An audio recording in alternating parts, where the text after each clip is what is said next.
All right, welcome back to Finance. It's not dark, but it is in the evening. So here we are, here we go. We are going to start with some BDRs, so I will turn it over to Mr. Thorley. Thank you, Madam. Thank you, Madam Chair. Wayne Thorley for the record, LCB Fiscal Analysis Division. As the committee members are aware, each session there are 5 major money bills. The Appropriations Act, which appropriates Highway Fund and General Fund and includes other language associated with spending in the back language. There's the Authorizations Act, which authorizes expenditure of money not from the General Fund or Highway Fund. So this is your federal funds, your fee funding, other funding. There's the K-12 Education Funding Bill. There's the CIP bill, and then lastly, there's the pay bill, which has the maximum salaries for unclassified positions. 3 of those bills will be introduced as Senate bills. That's the Authorizations Act, the CIP bill, and the K-12 Education Funding Bill. The other 2 bills will be introduced as Assembly bills. That's the Appropriations Act and the pay bill. Fiscal staff is going to walk the committee through all 5 BDRs. So we have the BDRs of all 5 major money bills. They're posted on Nellis. Also in front of you, at least the first 3 are in front of you, and then we'll get you the remaining 2 as we go through them. So we'll go through all 5 of them in committee this evening or this afternoon. When we're done, the 3 that are Senate bills, there'll be a motion to introduce those as committee bills, and then they'll be sent to the floor. So that's kind of the plan. So I think we'll start just in order. So the first one we have to hear is BDR 1231, which is the Authorizations Act. So invite Mr. Kucera and his team up to the table.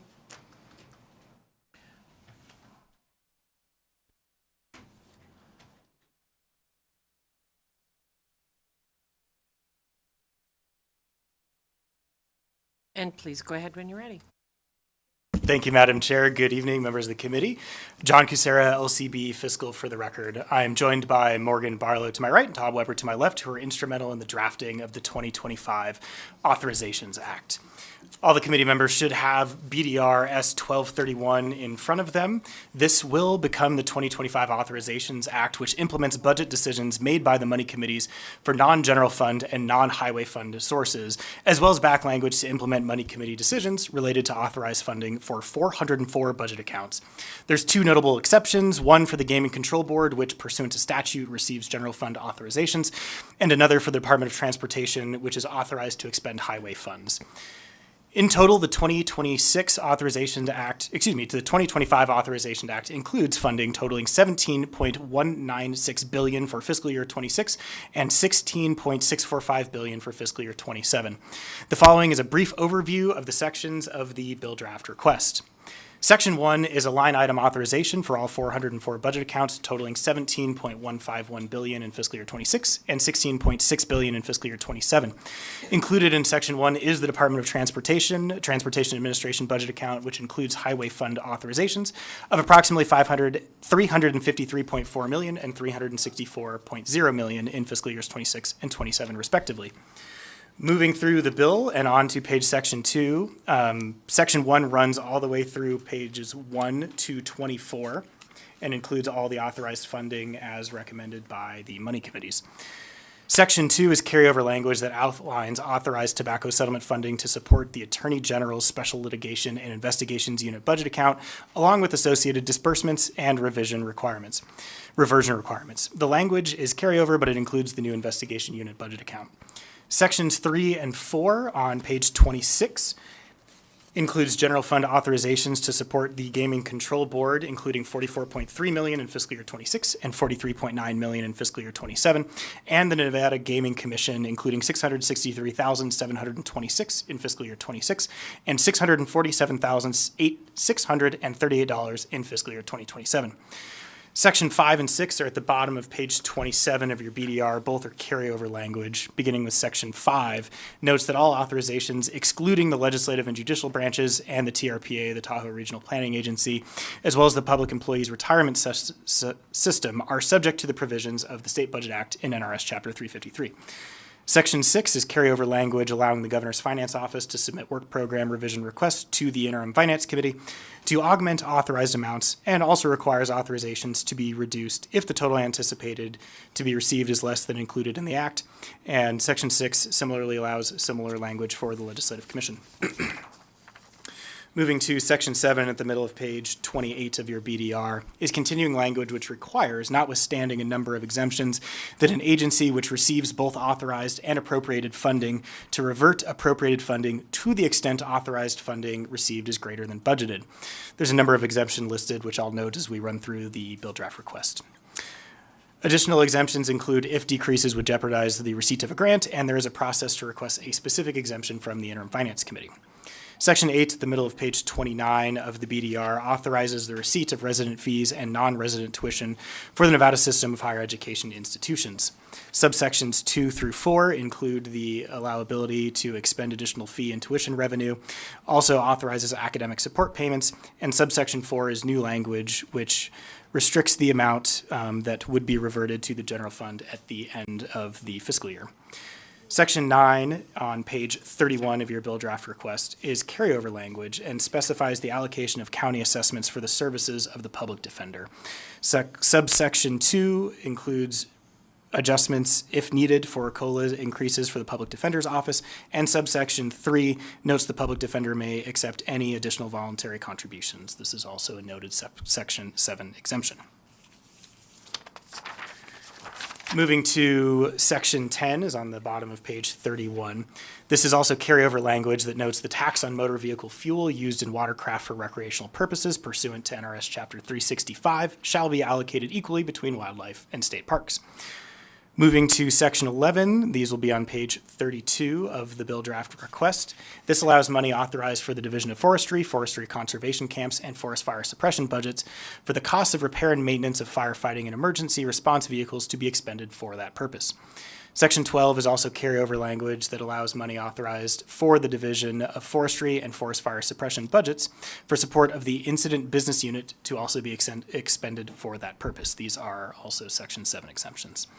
Section 13 is carryover language that authorizes special reserves in the Forest Fire Suppression budget up to $425,000 also to support the Incident Business Unit. Section 14 is carryover language that allows the Western Interstate Commission on Higher Education's loans and stipends budget to balance forward to the subsequent fiscal year expenditures related to the health profession education program related to revenue received following May 15th of each fiscal year. Section 15 is also carryover language, and this begins on page 33 of your packet, authorizes the Office of the Military to carry forward an unexpended balance in the Emergency Operations Center account. Section 16 authorizes the Division of Child and Family Services, Clark County and Washoe County Child Welfare budgets to utilize additional monies received to augment child welfare services with the approval of the Interim Finance Committee, also another noted Section 7 exemption. Section 17 at the bottom of page 33, in middle of page 33, authorizes the Nevada System of Higher Education to carry forward any unexpended money authorized for the expenditure in Section 8, as noted previously, to the next fiscal year, and is also a Section 7 exemption. Now at the bottom of page 33 is Section 18. This is carryover language which waives Interim Finance Committee approval requirements for any work program revision requests associated with the bond repayment costs of the bonds from the State Treasurer's Municipal Bond Bank revenue or Municipal Bond Bank debt service budgets. Now moving on to page 34 is Section 19 is carryover language that requires revenue from the sale of any retired vehicle that was purchased with general funds to also be deposited back into the general fund. Section 20 is carryover language that requires the Public Employees Benefits Program to comply with the work program revisions of NRS Chapter 353-220 when projecting funding available in excess of projected expenditures, and requires the program to request approval of the IFC upon the recommendation of the governor to expend or otherwise obligate any reserves. Section 21 is updated revenue. This is still on page 34. Authorizes the Board of Directors of the Nevada State Infrastructure Bank to use money in the associated fund during either fiscal year of the 25 to 27 biennium from payments of interest or other assistance provided to a borrower, interest earned on money in the fund, or associated fees. Now moving to page 35. And section 22 is carryover language that requires Nevada Medicaid and the Nevada Checkup Program to utilize authorized funds to continue the current service delivery model for prescription drugs. Similar language is also present in the Appropriations Act. Section 23 is carryover language that authorizes the Division of Child and Family Services to accept additional money to support the Victims of Crime budget account, also a Section 7 exemption. Section 24 at the bottom of page 35 is new and is permissive language which authorizes the Commission on Ethics to expend authorized funding for the replacement of its case management system.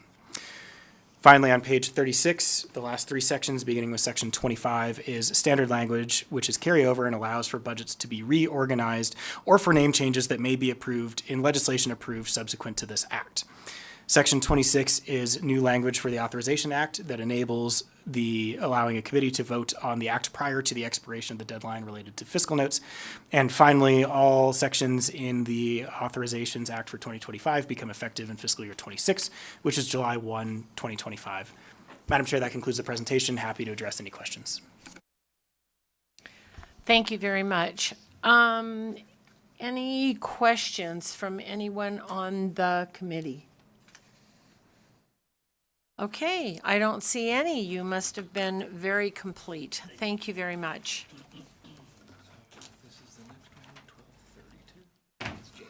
Okay, all right. Next, we will go to the BDR labeled S-1232. I believe that's Mr. Malone.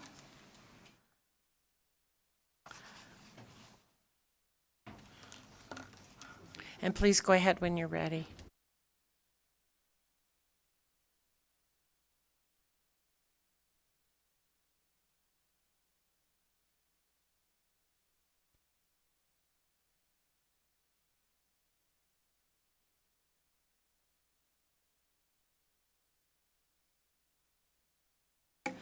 Good evening, Madam Chair, members of the committee. James Malone, LCB Fiscal for the record. With me today, to my left is Yuri Yakovlev, and to my right is Liliana Camochapoko, and we make up the K-12 education here at LCB Fiscal.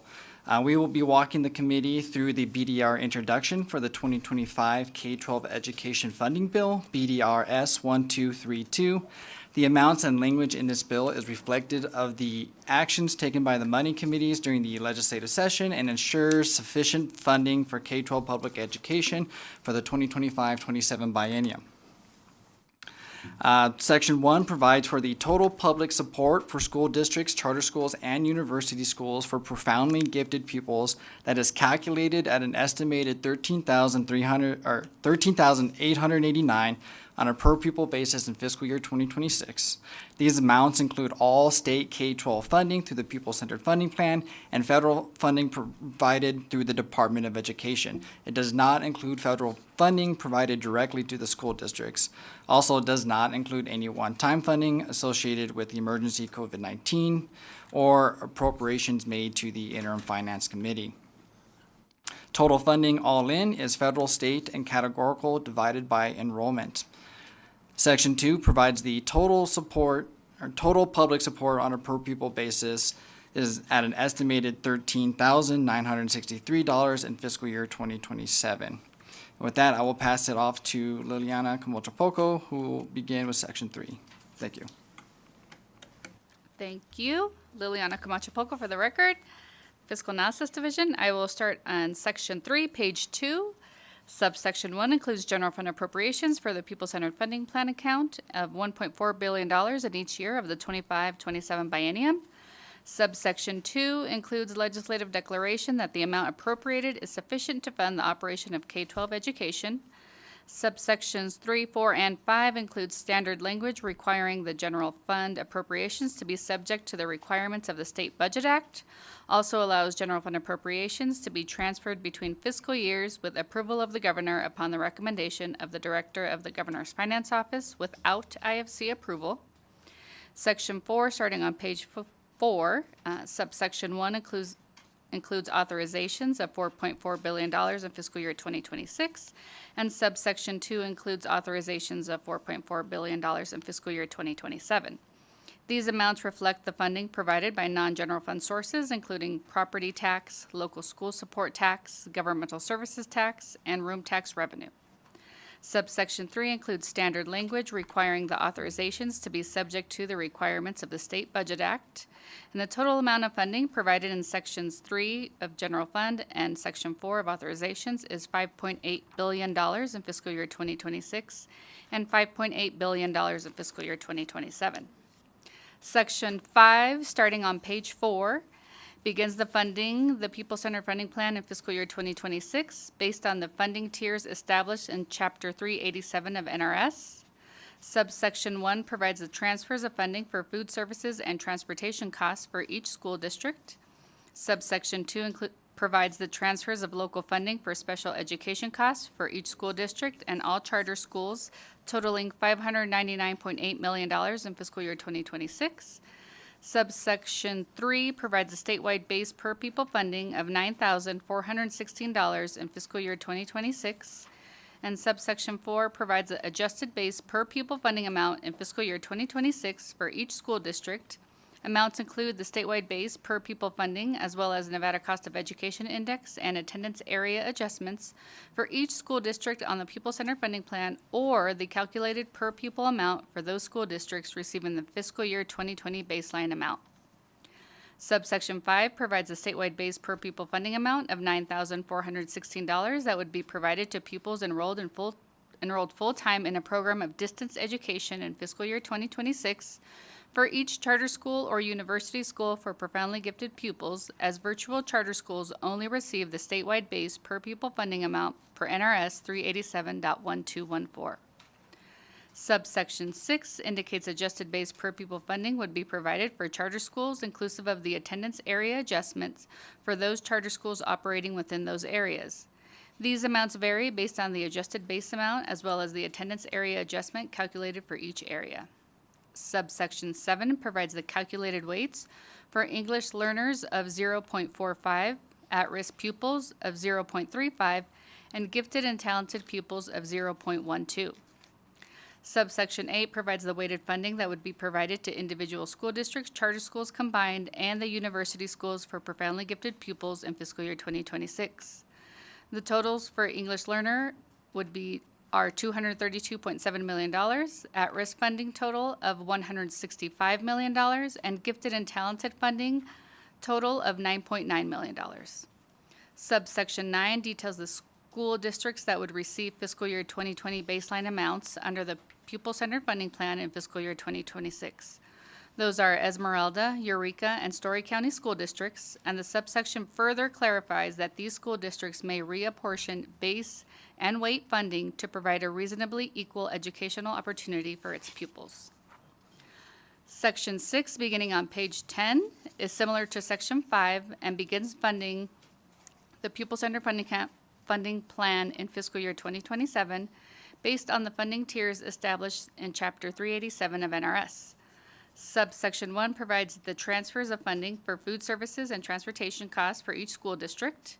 Subsection 2 provides the transfers of local funding for special education costs for each school district and all charter schools totaling $599.8 million in fiscal year 2027.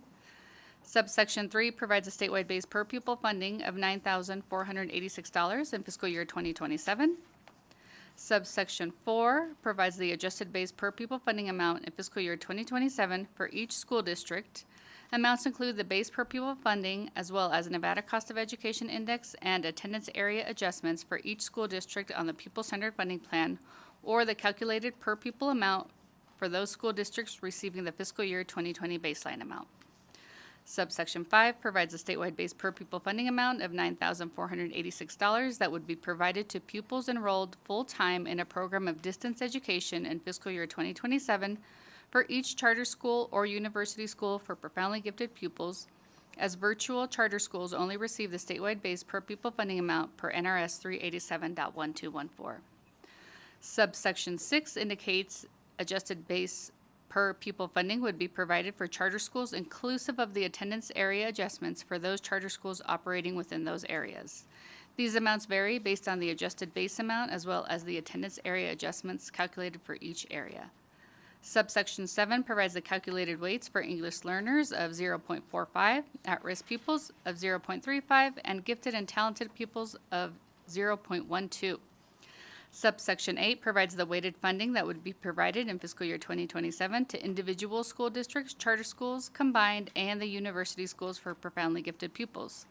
The total for English learners is $234.4 million, at-risk funding total of $166.2 million, and gifted and talented funding total of $9.9 million.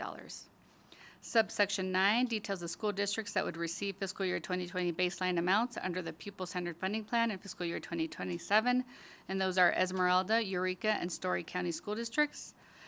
This section further clarifies that these school districts may reapportion base and weight funding to provide a reasonably equal educational opportunity for its pupils. Section 7 on page 15 indicates the measure used to identify at-risk pupils is the Graduation-Related Analytic Data Score, or GRAD score, within the Infinite Campus system for fiscal year 2026.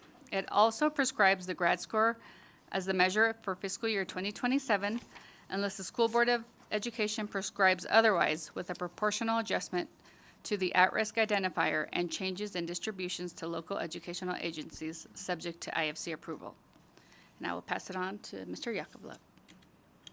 For the record, Yuri Yakovlev, LCB Fiscal. Picking up on page 16, Section 8, Subsection 1 provides general fund appropriations of $257.6 million fiscal year 26 and $262.4 million fiscal year 27 for the account for state special education services. Subsection 2 provides authorizations of $2 million in each year of the 25-27 biennium in the account for state special education services. This is balance forward funding utilized to fund extraordinary special education expenditures. Subsections 3 and 4 provide the transfer of $256.1 million in fiscal year 26 and $260.9 million in fiscal year 27 for state special education funding provided to school districts, charter schools, and university schools for profoundly gifted pupils, largely based on their special education enrollment as a multiplier.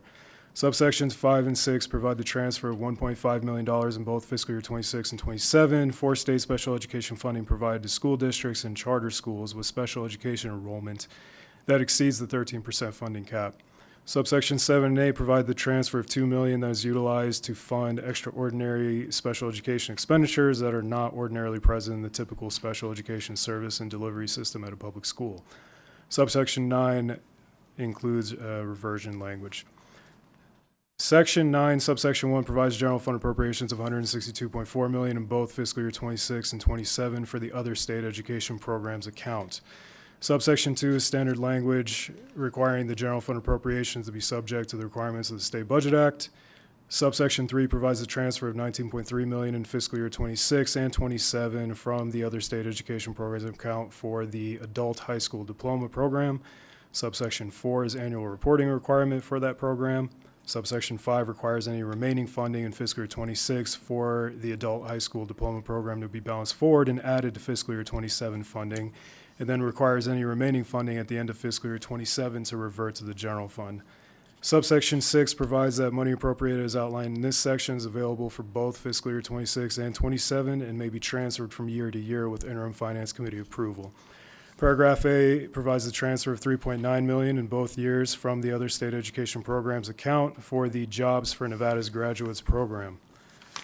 Paragraph B provides the transfer of $300,000 in both years from the other state education's program account to the Department of Education for transfer to the Leadership Institute of Nevada for the implementation and operation of education leadership training programs. Subsection 7 includes annual reporting requirements for that program. Subsection 8 requires the remaining general fund appropriations for the Jobs for Nevada's Graduates program and the Leadership Institute of Nevada to revert to the general fund at the end of fiscal year 27.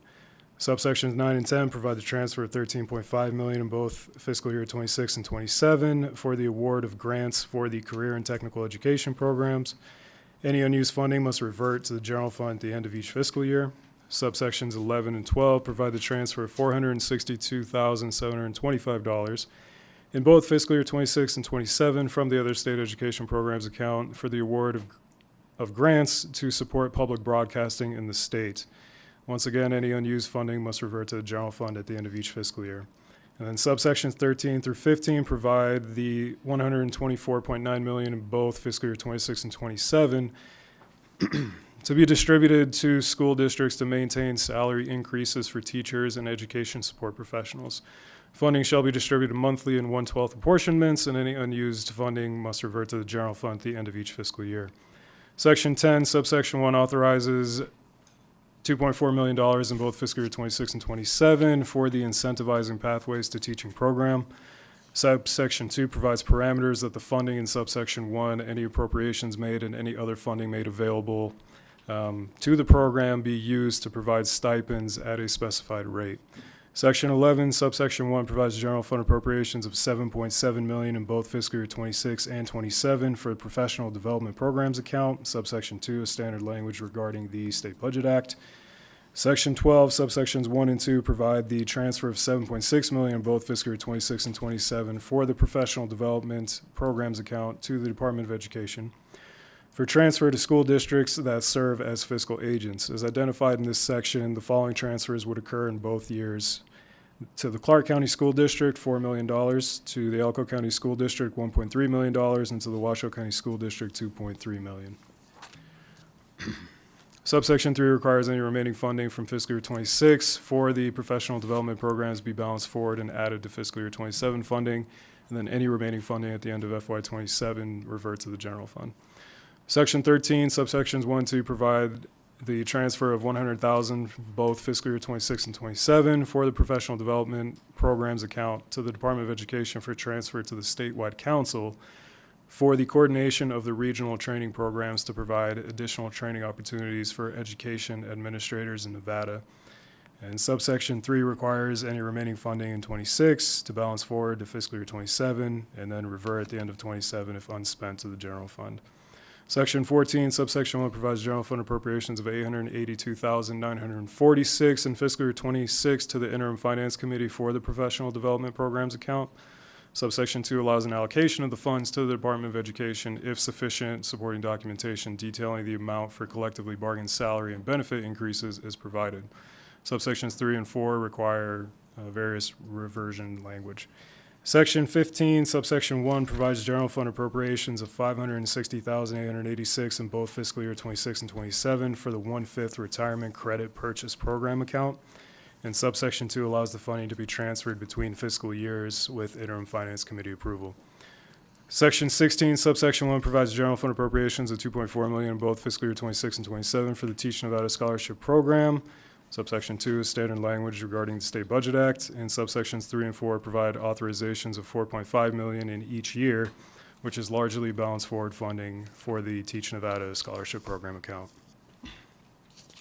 Section 17, subsection 1 provides general fund appropriations of $323,628 in fiscal year 26 to the Nevada Teacher Advancement Scholarship Program account. And Section 18 provides authorization of $323,628 in fiscal year 27 for that same account. Section 19, subsection 1 directs the controller to draw their warrant and transfer $126.9 million from the Education Stabilization account to the Pupil-Centered Funding Plan account in fiscal year 25. Section 20, subsection 1 directs the state controller to draw their warrant and transfer $115.7 million from the Education Stabilization account to the Pupil-Centered Funding Plan in fiscal year 2026. Section 21, subsection 1 provides authorizations of $755.3 million fiscal year 26 for the Education Stabilization account. Subsection 2 authorizes $648.7 million fiscal year 27, and subsection 3 is standard language regarding the state budget account. Section 22 is cleanup language. Sections 23 and 24 amend NRS 391A-705 and 391A-710 to remove the incentivizing pathways to teaching program provisions, allowing the program to provide tuition assistance consistent with the closing actions of the money committees. Section 25 indicates this act can be voted on prior to the period of submission for fiscal notes expiring. Section 26 repeals NRS 388.397, consistent with the closing actions of the full money committees, which allowed the Department of Education to carry forward remaining career and technical education appropriations to following fiscal years. And Section 27 outlines the effective dates of this bill. And that concludes my portion of the presentation. Thank you. Thank you very much. Any questions on this? Senator Titus? Thank you, Madam Chair. I have a lot, but I'll just go with one. Section 21, the last one here, just a clarification on the expenditures from or transfer to. Are we taking money out or are we putting money in, that $755 million from the education stabilization account? Thank you for the question, James Maloney, LCB Fiscal. For the record, through you, Madam Chair, the authorizations in Section 21 make up the balance forwards that are going into the budget account. These are tied to the reserve for the education stabilization account. And so there is no authorization for expenditure. If they would like to utilize those funds over the interim, they would have to seek IFC approval. So right now in that stabilization account, sorry, Madam Chair, clarification. So right now in that education stabilization account, there's 755 million. Correct. That is the estimated balance going into fiscal year 2026. And then the estimated balance going into fiscal year 2027 will be the 648.7 million. So that's as it stands right now, regardless of bills that are out there. That is correct. Okay.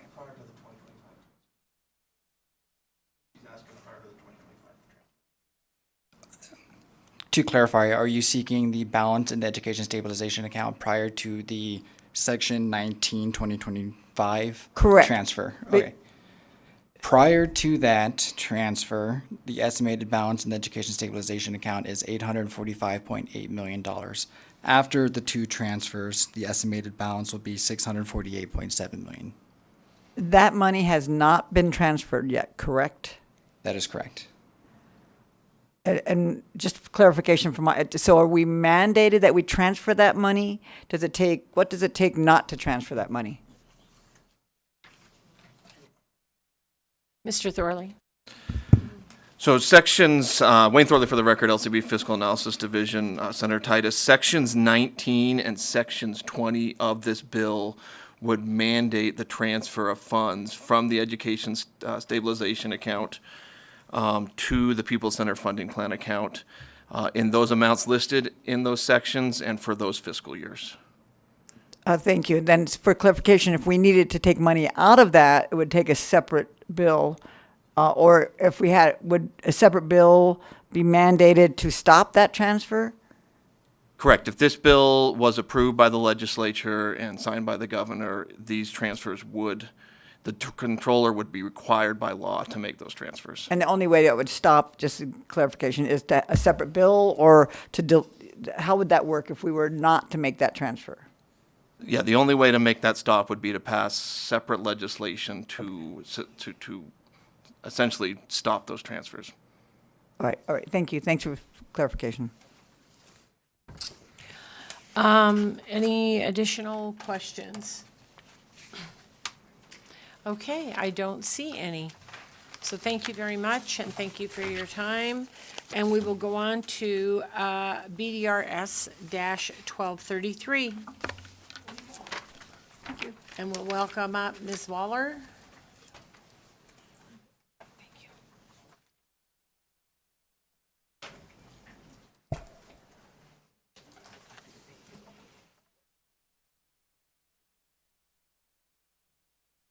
That's all five now, then. That's all five now. No, that's four. We have five. We need one more, okay.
Okay, you're all by yourself. Please go ahead when you're ready.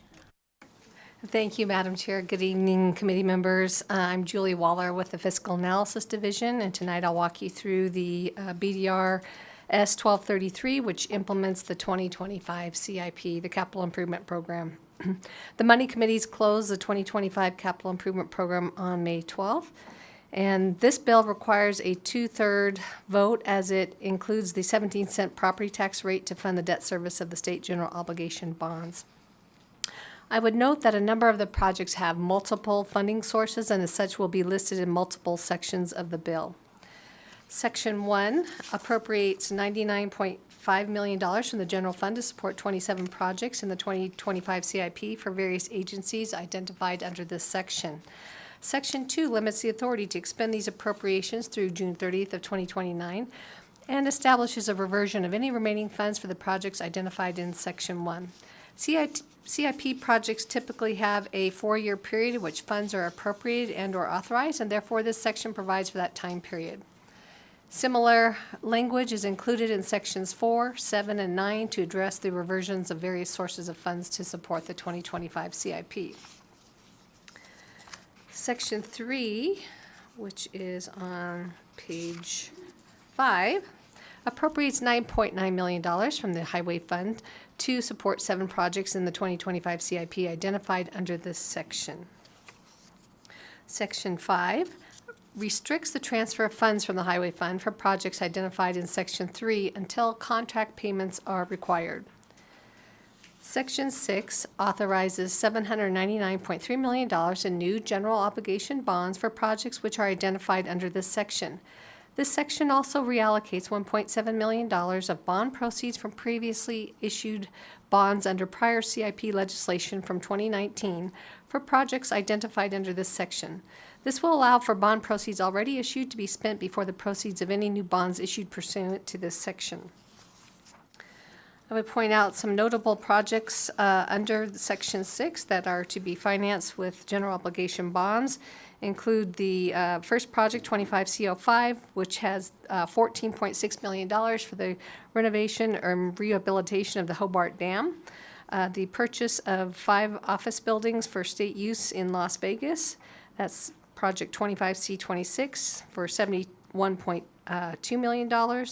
And 1 purchase of an office building in Reno, and that's project 25C27 for $22.4 million. On page 8, there is a project for the Department of Corrections for $58.9 million in project 25M06 for the evaporative cooling replacement for housing units 1 through 12 in High Desert State Prison. And lastly, in Project 25C01, $381.8 million in bonds for Southern Nevada Forensic Facility in Las Vegas. Section 8 authorizes $6.7 million in general obligation bonds for 2 Department of Motor Vehicle projects, including $4.9 million for CIP Project 25C17, and this is for Central Services and Records Division renovation in Carson City. The section also establishes the required annual debt service payment on bonds for these projects from the Highway Fund. Section 10 on page 12 specifies that the State Board of Finance may issue general obligation bonds for the 2025 CIP when it is deemed appropriate. Subsection 2 allows the State Controller to advance general fund appropriations upon the approval of the Director of the Office of Finance until such time the date the bonds are sold to finance a project approved in the 2025 CIP.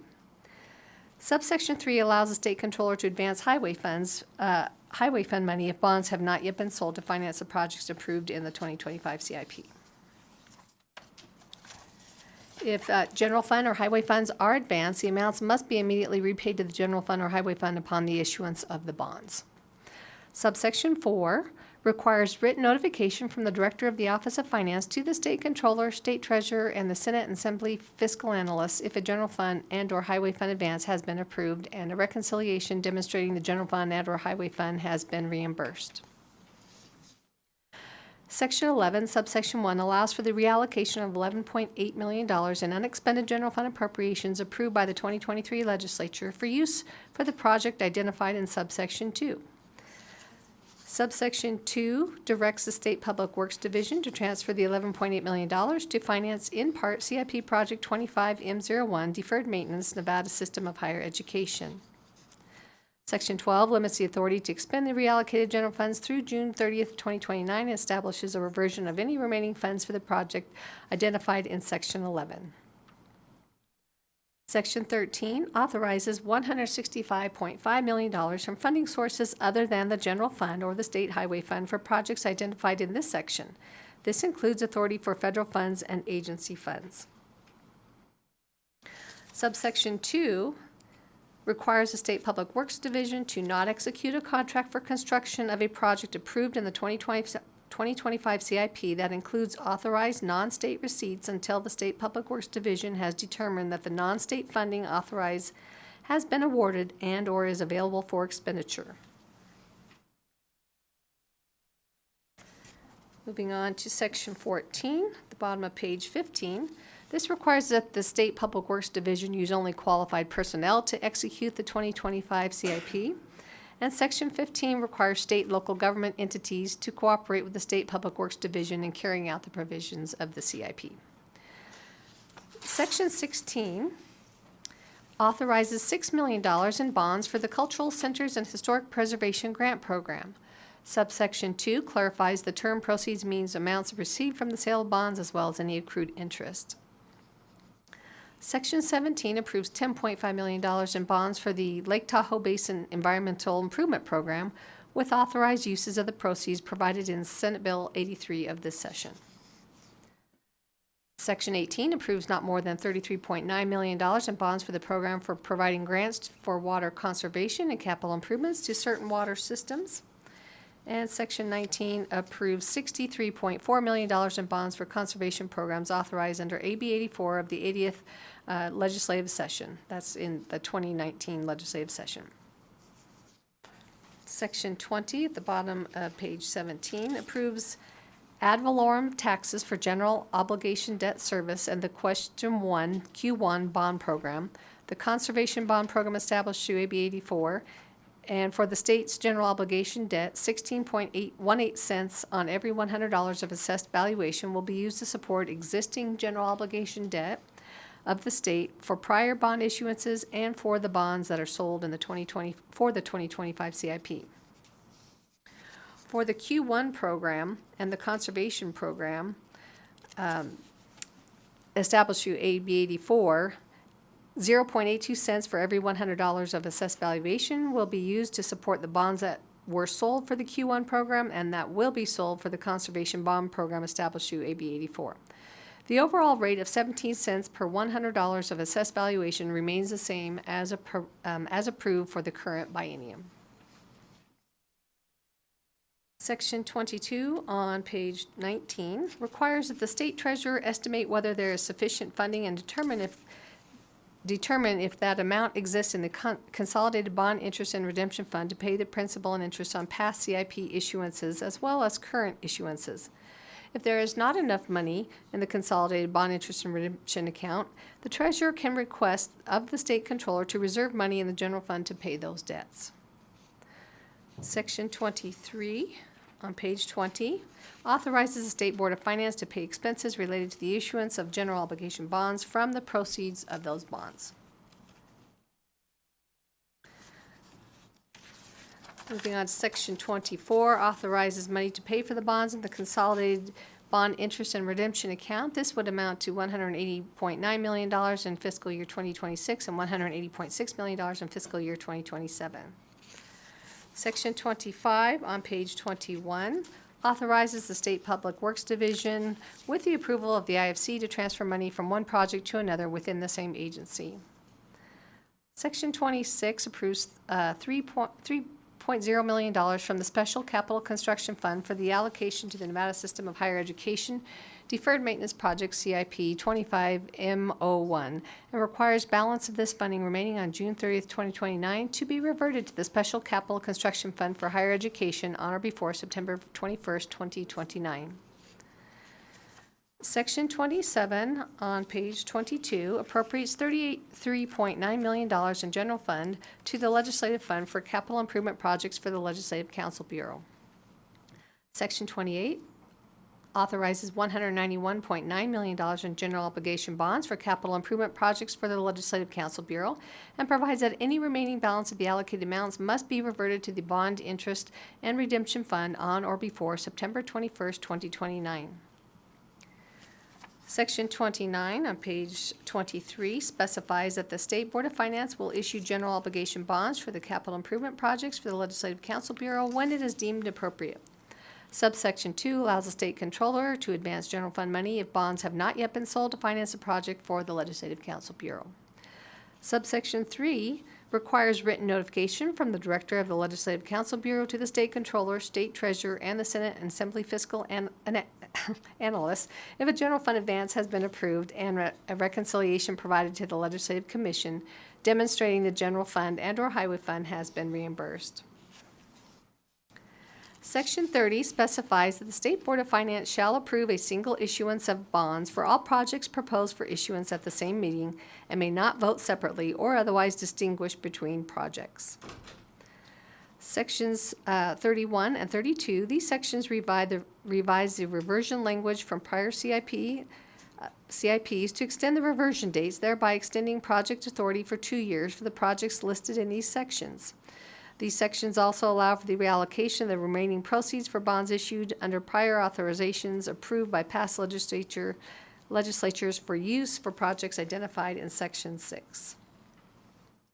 Section 33 authorizes the cancellation of CIP Project 23C33, described as Southern Nevada Small Arms Range, Nevada Army National Guard, in accordance with NRS 241.145, subsection 1, paragraph J.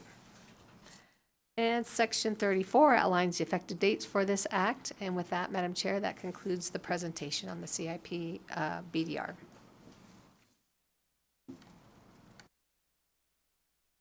Thank you very much. Questions on this, Senator Titus? Thank you, Madam Chair. I appreciate the opportunity, and thank you. A lot of work, and we definitely appreciate you. I just want to confirm that I thought to not approve the, back on page 7, capital improvement for Department administration, the Hobart Dam was in that one. And it was my impression we were not going to do the Hobart Dam. But am I looking at that decision on page 25 where we remove that? Is that where that decision is now?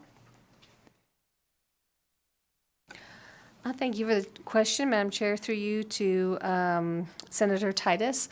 No, I believe the money committees did move forward with approving the funding to rehabilitate the Hobart Dam. The governor's recommended CIP originally included the $4 million, and then the money committees approved the additional $10 million to replace that $10 million FEMA grant that was rescinded. All right, thank you. Follow-up question, if I might, Madam Chair. So the ad valorem tax that we are now adding is 16, where is that? So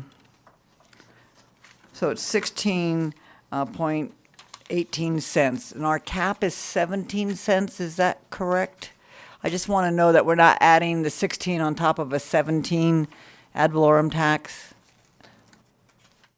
Thank you, Madam Chair, through you to Senator Titus. You can go direct. Thank you.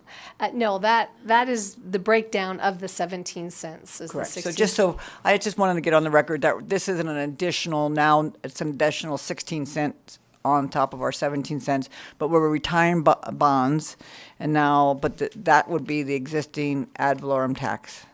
Well, each session, the ad valorem tax must be approved in the CIP. But it's not. It's they're not an stacked. additional, Yeah, correct. okay. Very It good. is Thank you. 17 cents for all bond issuances prior and future. Correct. Thank you. Thank you, Madam Chair, for the questions. Thank you very much. All right, any additional questions on BDR 1233? All right, I do not see any. Thank you very much. Committee, with that, I would take a motion on BDR 1231, BDR 1232, and BDR 1233. I'd so move to introduce the three BDRs that you just listed. So moved by Senator Nguyen and second by Senator Canizaro. Any discussion? Yes, Senator Titus. Just for clarification, this is just to introduce these bills. I just want to put that on the record. Yes, ma'am. All right, with that, if I see no more discussion, all those in favor say aye. Aye. All those opposed say nay. Motion passes. Thank you very much.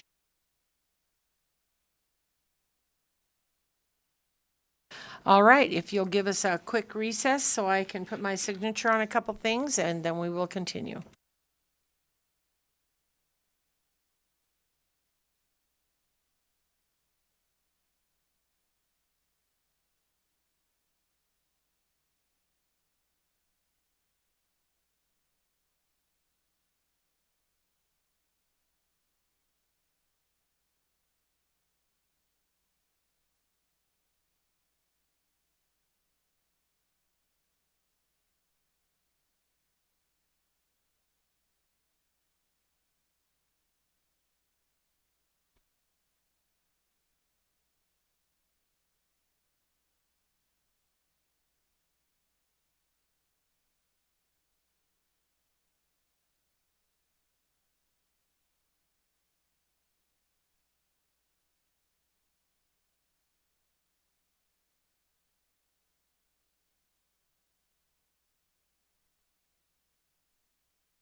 All right, we're back in, and with that, we will hear BDR 1228.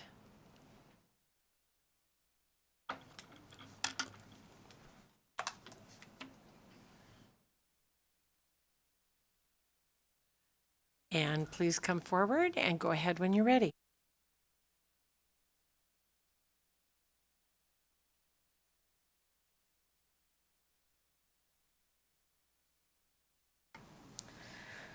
Good evening, Madam Chair, members of the committee. Nancy Morris from the Fiscal Analysis Division, joined at the table by Mr. Alex Hartz and the rest of the Appropriations Act mega team in the audience to produce the mega BDR 1228, which will become the Appropriations Act.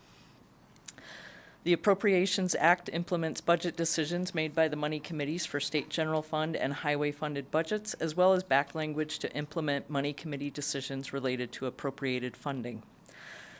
Sections 1 through 34 of the bill, which are on pages 1 through 18, include general fund appropriations for the operation of state government totaling $4.209 billion in fiscal year 26 and $4.344 billion in fiscal year 27, or $8.553 billion over the 25-27 biennium, an increase of approximately $1.511 billion, or 21.5%, when compared to general fund appropriations approved by the 23 legislature for the 2023-25 biennium. Included in sections 1 through 34 is new section 18 for the Nevada Health Authority, which is structure similar to that of the Authorizations Act. Section 35 of the bill includes highway fund appropriations totaling $198.3 million in fiscal year 26 and $201.7 million in fiscal year 27, or $400 million over the 2025-27 biennium, which is an increase of approximately $63.9 million, or 19% from the previous biennium. As noted by the presentations for the Authorizations Act and the K-12 budgets, there are budgets excluded from the Appropriations Act, including 7 K-12 budgets in the education bill, and general fund authorizations for Gaming Control Board and Gaming Commission, and highway fund authorizations for the Department of Transportation, which are in the Authorizations Act. Staff would also note general fund appropriations in the back language of the Appropriations Act total $24.6 million in fiscal year 2026 and $105,182 in fiscal year 2027.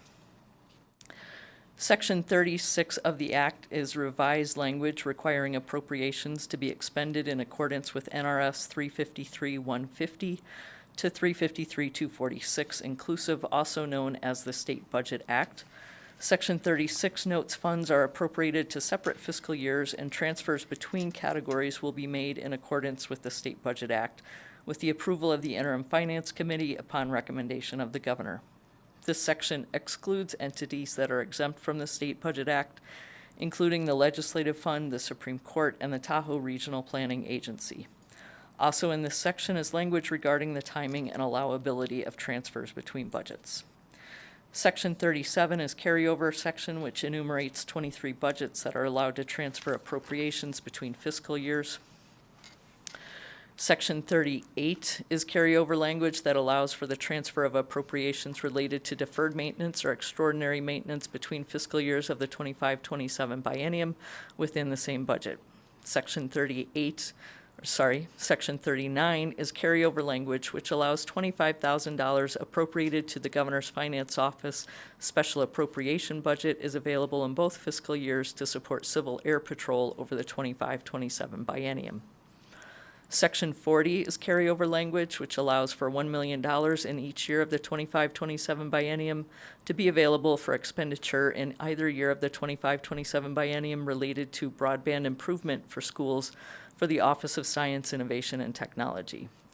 Section 41 is new language that allows the amounts appropriated to the Commission on Ethics for the implementation of a new electronic case management system to be available in both years of the 25-27 biennium. Section 42, which is on page 23, is new language that provides that money remaining in the Workforce Innovations for a new Nevada account remaining at the end of fiscal year 26 to carry forward to fiscal year 27, and remaining funds at the end of fiscal year 27 to revert to the state general fund. Section 43 is new language that provides that monies appropriated are available in each year and that money remaining in the Merit Award Board budget account at the end of fiscal year 26 are available in fiscal year 27. Section 44 is revised language that relates to the Supreme Court and allows for the transfer of general fund appropriations between fiscal years and budget accounts for certain Supreme Court operating budget accounts. In addition, general fund appropriations in the Administrative Office of the Court's budget account are available for both fiscal years of the 25-27 biennium, including approximately $350,000 to fund comprehensive training and education, approximately $168,000 for contract staffing to maintain legacy information technology systems, approximately $352,000 for an electronic portal for the guardianship program, $1.1 million for the Supreme Court's technology unit to operate independent of the executive branch, and $39,397 to expand the court interpreter program. Section 45 is carry forward language which allows $2 million of state highway funds in each year of the 25-27 biennium to be available for either year of the biennium to support Department of Motor Vehicles credit card fees. Section 46 is new language that provides that remaining funding for the Graduate Medical Education Grant Program in the Office of Science, Innovation, and Technology at the end of fiscal years 25, 26, and 27 to carry forward and not revert to the general fund. Section 47 is new language that suspends transfers to the rainy day account over the 25-27 biennium. Section 48 is new language that provides that the funds appropriated in Section 21 to the prison ranch and prison industry budget accounts do not revert to the state general fund. Section 49 is carryover language that requires any remaining balance of the $1 million appropriation made in 2015 to support sagebrush improvement projects not revert to the general fund. Section 50 is existing language that provides that $50,000 in each year of the 25-27 biennium to be available for either year for the support of Conservation and Natural Resources Administration contract services to update the Conservation Credit System Manual and Nevada Scientific Methods document and habitat quantification tool. Section 51 is carryover language noting appropriations in the knowledge account and the Main Street account within the Governor's Office of Economic Development must be carried forward and do not revert to the general fund. Section 52 is continuing language for the NSHE Special Projects budget, allowing funding to be carried forward for up to 2 fiscal years before the unspent balance must be reverted to the general fund. Sections 53 through 64 on pages 30 through 34 allow for the transfer of appropriated funds between or among budgets. Section 53 is continuing language, allowing for the transfer of appropriations related to salaries between budgets within the same department or division. 54 is carry forward language, stipulating the amounts appropriated to the legislative fund are available for either fiscal year and may be transferred among the legislative budgets. 55 is continuing language providing the Division of Social Services to transfer appropriations among its budgets. 56 is continuing language allowing transfers between the Medicaid and checkup budgets within the Nevada Health Authority. 57 is continuing language allowing transfer of general fund appropriations among the 3 Division of Child and Family Services juvenile justice budgets. 58 is continuing language allowing transfers between the 2 Division of Child and Family Services mental health budgets. 59 is continuing language allowing transfers amongst the Division of Public and Behavioral Health budgets.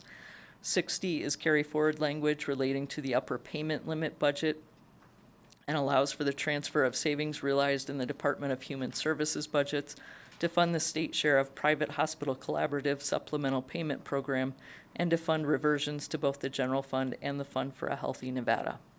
61 is continuing language allowing transfers among the regional center budgets within the Aging and Disability Services Division budgets.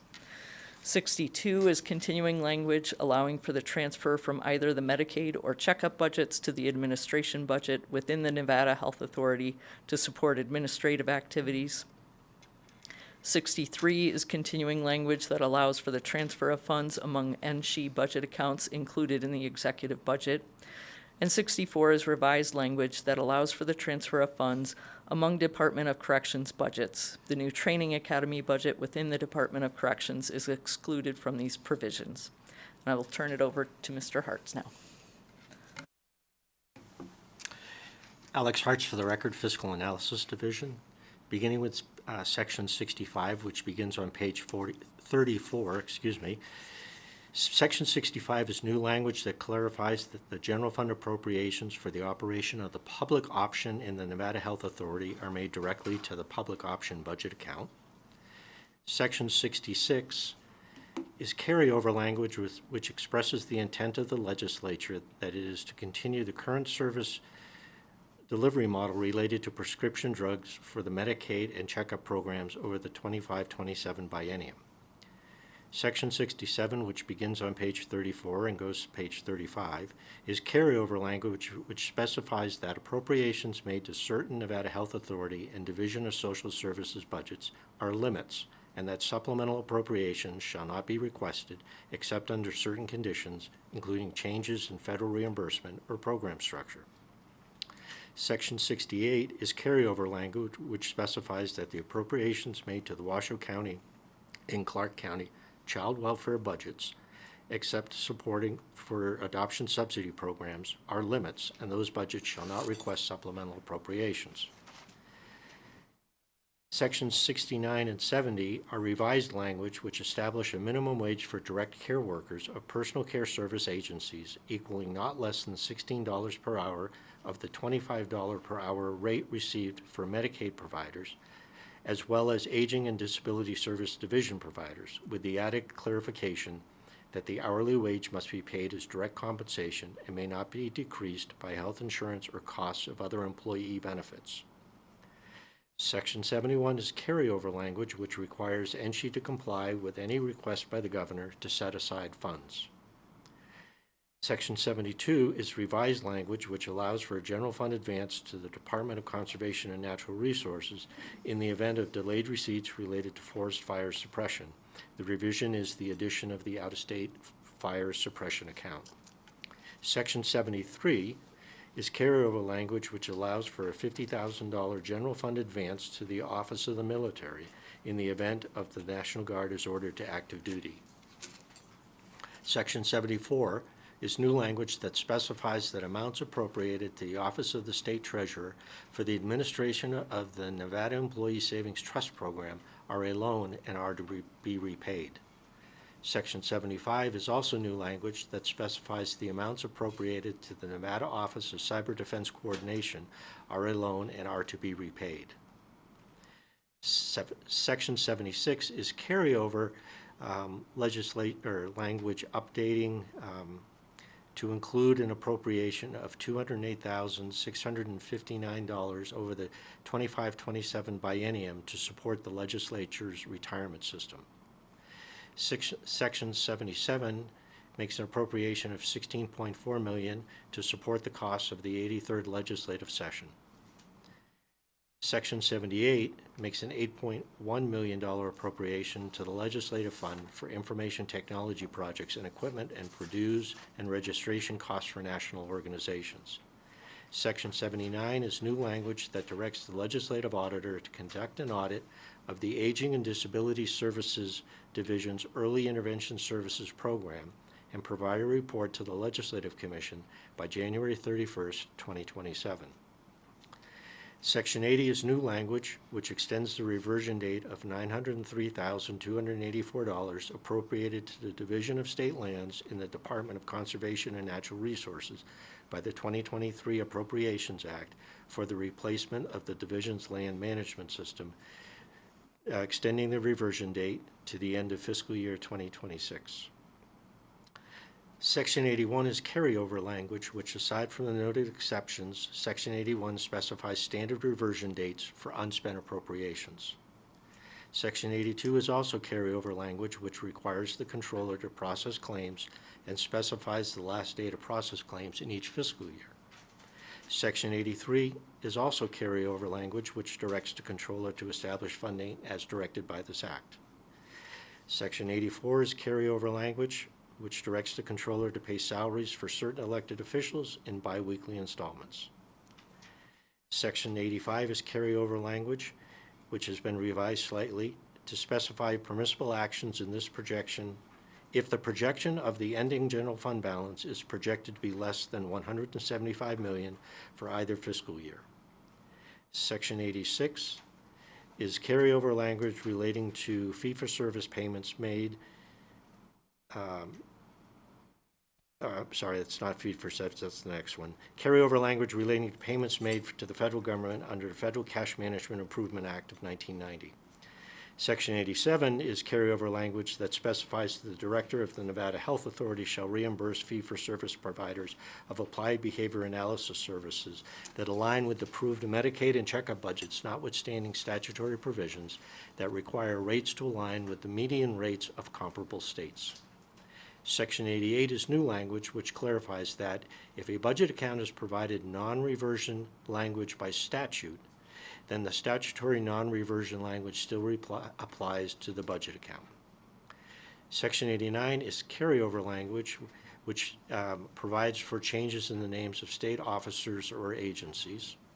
Section 90 allows the committee to vote on a bill before responses on fiscal notes are received. And Section 91 provides the various effective dates for the sections in this BDR. Thank you, Madam Chair.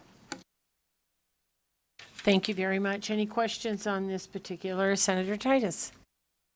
Thank you, Madam Chair. I appreciate the opportunity, and thank you very much for your time this evening. Section 85, I just need some clarification on that. If the projections of the ending balance of state general fund fall below the amount, when would we anticipate that projection? Like, say, the Economic Forum in December? Or what would that look like? Madam Chair, I would defer to Mr. Thorley because it'll be done by the governor's finance office. Wayne Thorley for the record, LCB Fiscal Analysis Division. So this isn't based off of economic forum projections. This will be based off monitoring of the revenue coming in by both the governor's finance office and the Fiscal Analysis Division. And if there is a determination made that the money coming in is less than projected, which then causes a projected ending fund balance to be less than the $175 million, that's when this would trigger. Is that a rolling monitoring, or is there like when taxes are paid or collect a certain, is there lines that are drawn where, hey, we have to look at this now? I'm just wondering how that happens. Yeah. So both the Governor's Finance Office and the Fiscal Analysis Division regularly monitor revenue coming in, which again, and then we're monitoring expenditures going out as well. There's no set time frame for the monthly revenues. We're monitoring those on a monthly basis. For the quarterlies, same thing for the annuals.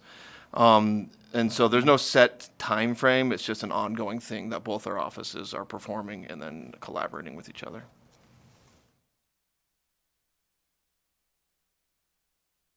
Thank you very much. Any additional questions or discussion from the committee? All right, seeing none, we are not voting on this. We just heard this tonight.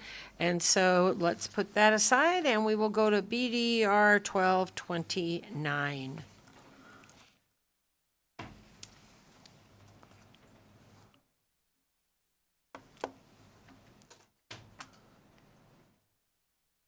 And welcome, and when you're ready, go ahead.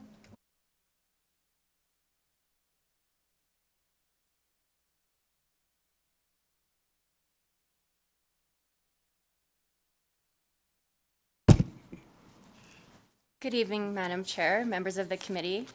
Kimber Ellsworth, Fiscal Analysis Division. For the record, with me at the table is J. Marie Mangoba, who will assist me in walking through the BDR. And also in the audience is the rest of our team who worked on this. Nicolette Johnston, Damian Meeks, and Madison Ryan. So we are going to walk through BDRS 1229.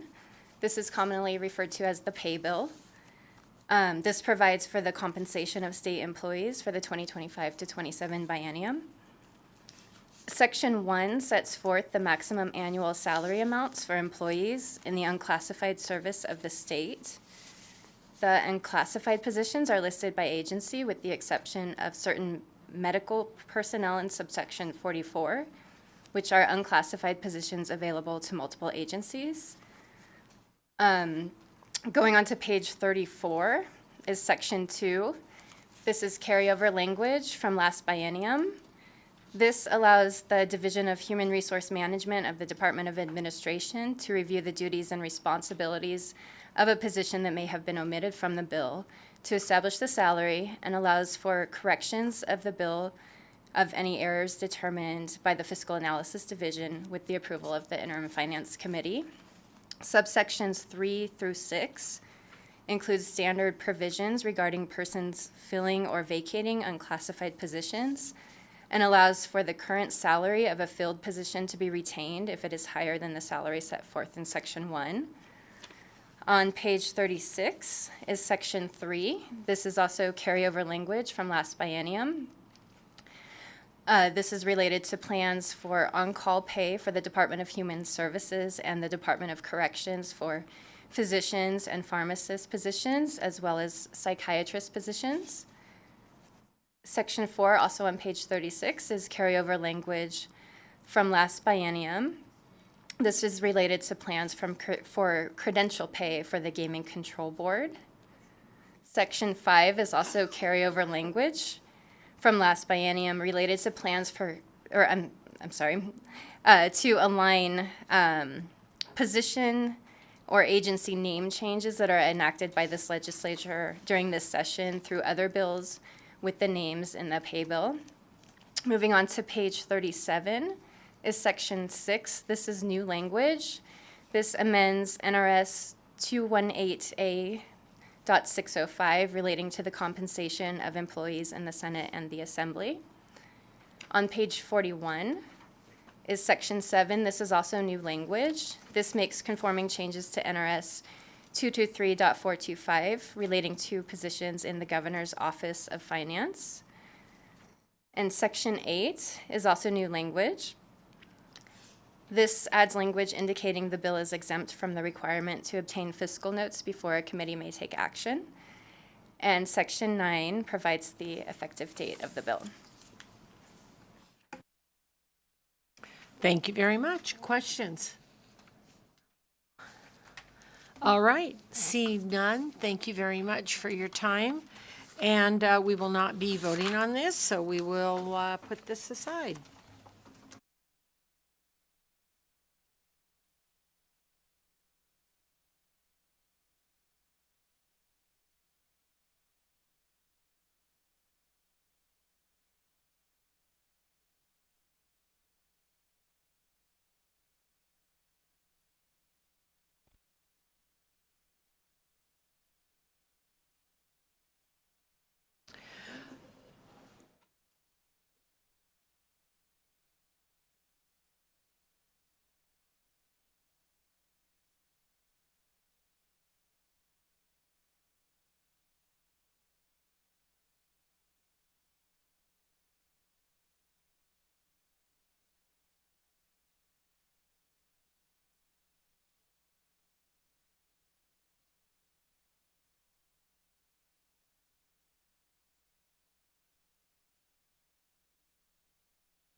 But we're so much fun.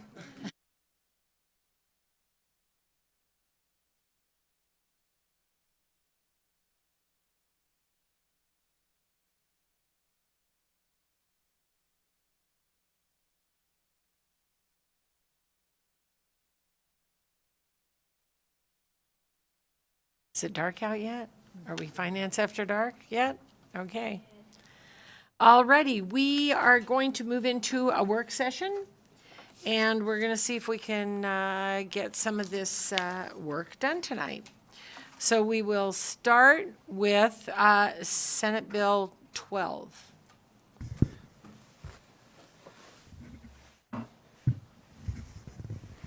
Thank you, Madam Chair. Wayne Thorley for the record, LCB Fiscal Analysis Division. Senate Bill 12 was heard by this committee on May 14th. It revises provisions relating to the Office of the Chief Information Officer within the Office of the Governor. Essentially, the bill would rename the Office of the Chief Information Officer to the Governor's Technology Office. This is a budget implementation bill. There was funding approved in the OCIO budget to cover the costs associated with the rebranding to the name the Governor's Technology Office. That is the only fiscal impact, and again, it is accounted for already in the budget. The bill was presented by Tim Galuzzi, the state CIO. Testimony and support was provided by the Vegas Chamber. There was no testimony in opposition or neutral, and there were no budget amendments submitted. Amendments submitted. If the committee wishes to move this bill, the appropriate motion would be do pass. Thank you very much. Any discussion on this? Then I'll accept a motion. I'd so move to do pass Senate Bill 12. Thank you, Senator Nguyen. Second from Senator Titus. Any discussion on the motion? All those in favor say aye. Aye. All those opposed say nay. Motion passes. Thank you very much. Mr. Thorley. Floor statement.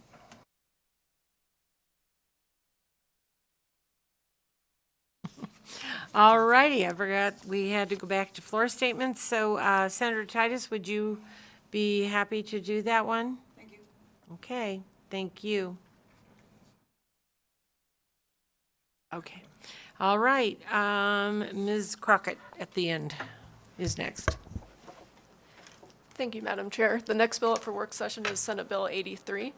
This bill requires the issuance of, by the State Board of Finance, of not more than 10.5 million in general obligation bonds to carry out certain environmental improvement projects included in the second phase of the Environmental Improvement Program for the Lake Tahoe Basin.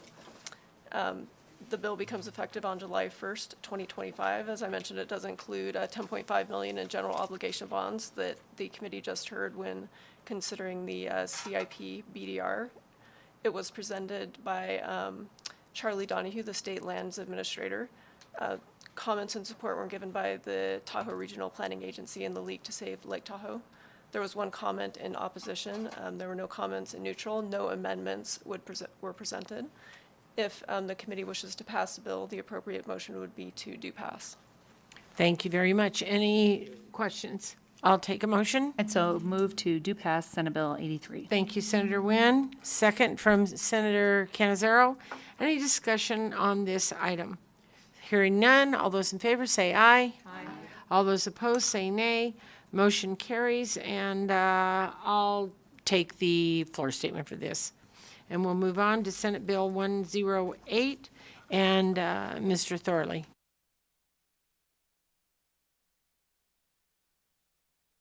Thank you, Madam Chair. Senate Bill 108 was heard in this committee on May 14th. It revises provisions governing the account for the channel clearance, maintenance, restoration, surveying, and monumenting program. The bill would increase the balance for triggering discretionary requests from the IFC contingency account from $250,000 to $500,000. The bill was presented by Senator Titus and Edwin James, the GM of the Carson Water Sub-Conservancy District. Testimony support was provided by the Vegas Chamber, the Dayton Valley Conservation District, Tyler Minor, and the Carson Valley Conservation District. There's no testimony in opposition or neutral. There were no amendments discussed or presented at the bill hearing. If the committee wishes to move this bill, the appropriate motion would be do pass. Thank you very much. Any questions? I'll accept a motion. I'd so move to do pass Senate Bill 108. Thank you, Senator Nguyen. I'll get a second from Senator Canizero. Any discussion? All those in favor say aye. Aye. All those opposed, nay. Motion carries, and the floor statement will go to Senator Titus. Thank you. And we'll go back to Ms. Crockett. The next bill up for work session is Senate Bill 165. It was heard on committee on May 15th. Senate Bill 165 provides for the licensure and regulation of behavioral health and wellness practitioners, requires the establishment of a behavioral health and wellness practitioner advisory group, authorizes the Board of Psychological Examiners to investigate and impose discipline on a behavioral health and wellness practitioner, provides penalties and prohibits the unlicensed practice of behavioral health promotion and prevention, establishes a privilege for certain conditional communications between a patient and a behavioral health and wellness practitioner under certain circumstances, requires Medicaid to cover behavioral health promotion and prevention services provided by a behavioral health and wellness practitioner, and makes appropriations to the Nevada system of higher education as follows: $1.1 million to University of Nevada, Reno, $1.1 million to University of Nevada, Las Vegas, Great Basin College, $1.1 million, University of Nevada, Las Vegas Partnership for Research, Assessment, Counseling, Therapy, and Innovative Clinical Solutions, $1.2 million, and Nevada System of Higher Education, $2 million. The bill was presented by Senator Nguyen, accompanied by Dr. Paul and Dr. Raines. There was an amendment discussed at the hearing presented by Senator Nguyen to fund the non-federal share of certain Medicaid services with provider tax and fund the general fund appropriations in the bill that I previously noted with opioid settlement funds. There was 4 individuals providing comment and support. There were no comments in opposition and no comments in neutral. If the committee wishes to approve this measure, the appropriate action would be to amend and do pass as amended. Thank you very much. Any questions? Hearing none, I'll accept a motion. So move to amend and do pass Thank Senate Bill 165. Thank you very much, Senator Nguyen. Second from Senator Canizero. Any discussion on this? All those in favor say aye. Aye. All those opposed, nay. Motion carries, and Senator Nguyen will have the floor statement. Mr. Thorley, Senate Bill 170.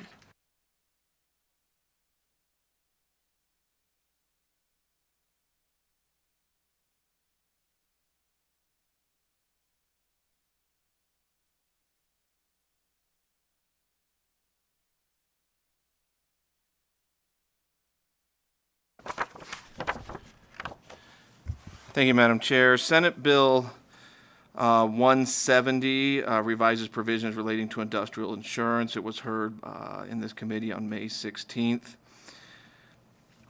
and presented by Senator Steinbeck.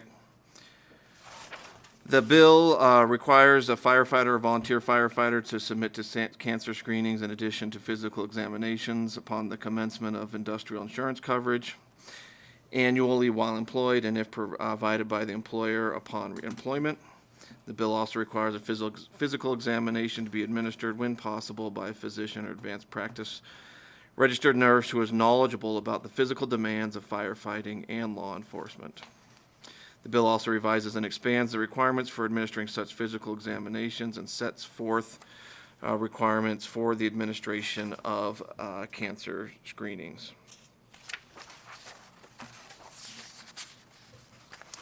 There was an amendment provided by Senator Steinbeck during the committee hearing. It's a mock-up amendment, proposed Amendment 3048 to Senate Bill 170. This mock-up amendment would exempt employees of the Executive Department of State Government from the provisions of the bill. There was testimony provided that with this proposed amendment, that the fiscal impact on all state agencies that submitted fiscal notes would be reduced to zero. Testimony support was provided by Comprehensive Cancer Centers. There was no testimony in opposition, and the Nevada Division of Forestry provided testimony in neutral. If the committee wishes to move the bill with the proposed mock-up amendment presented by Senator Steinbeck, exempting executive branch employees from the bill, the appropriate motion would be to amend and do pass the bill. Thank you very much. Myself personally, I am a little bit, concerned that we are deleting our Division of Forestry, who are out fighting wildfires and forest fires for us. But I will go ahead and accept a motion on this bill. I'd so move to amend and do pass Senate Bill 170. Thank you very much, Senator Nguyen. Second from Senator Canizaro. Any discussion on this? Senator Titus. Thank you, Madam Chair. And I absolutely concur with your concern over this, and hopefully at some point we can come back and make this better. In the meantime, just to let the employees know that can be part of a negotiating arbitration, and hopefully and make sure they can address it with their providers, because I too have concerns. Thank you. Thank you very much. All right, with that, all those in favor say aye. Aye. All those opposed say nay. Motion carries, and I'll give the floor statement to Senator Steinbeck, and because we have Senator Scheibel with us, she can be the backup. So we'll go on to Senate Bill 175, and we will go to Ms. Crockett. Thank you, Madam Chair. Senate Bill 175 was heard in committee on May 13th. It authorizes a person who is a member or a veteran of the United States Armed Forces and holds a certificate as an instructor in the Junior Reserve Officers Training Corps, JROTC program, as satisfying the alternative route to licensure program requirements in Nevada. It also specifies that the only endorsement a person who receives a license pursuant to the provisions of the bill is an endorsement to teach pupils in the JROTC program.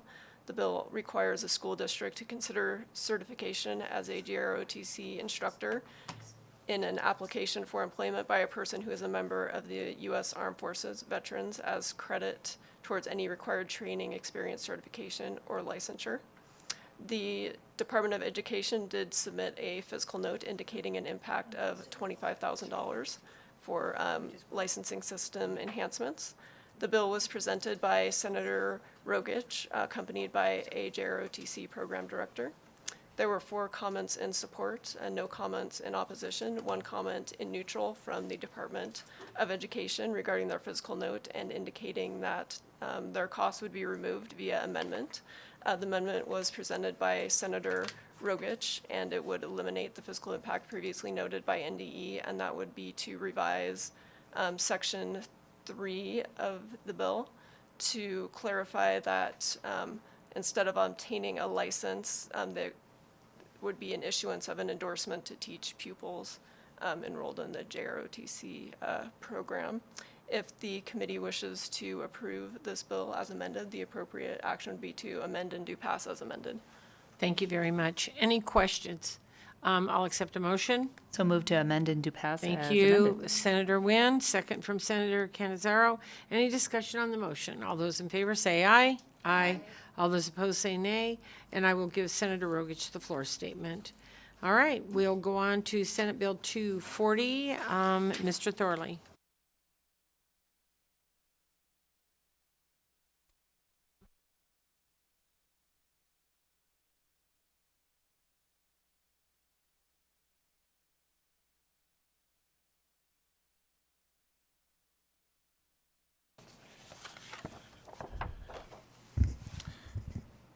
Thank you, Madam Chair. Senate Bill 240 revises provisions relating to the state business license. It was heard in this committee on May 13th and presented by Senator Pazina. The bill, as amended, reduces the fee for the issuance of a state business license for certain businesses which employ not more than 50 full-time or part-time employees to $100.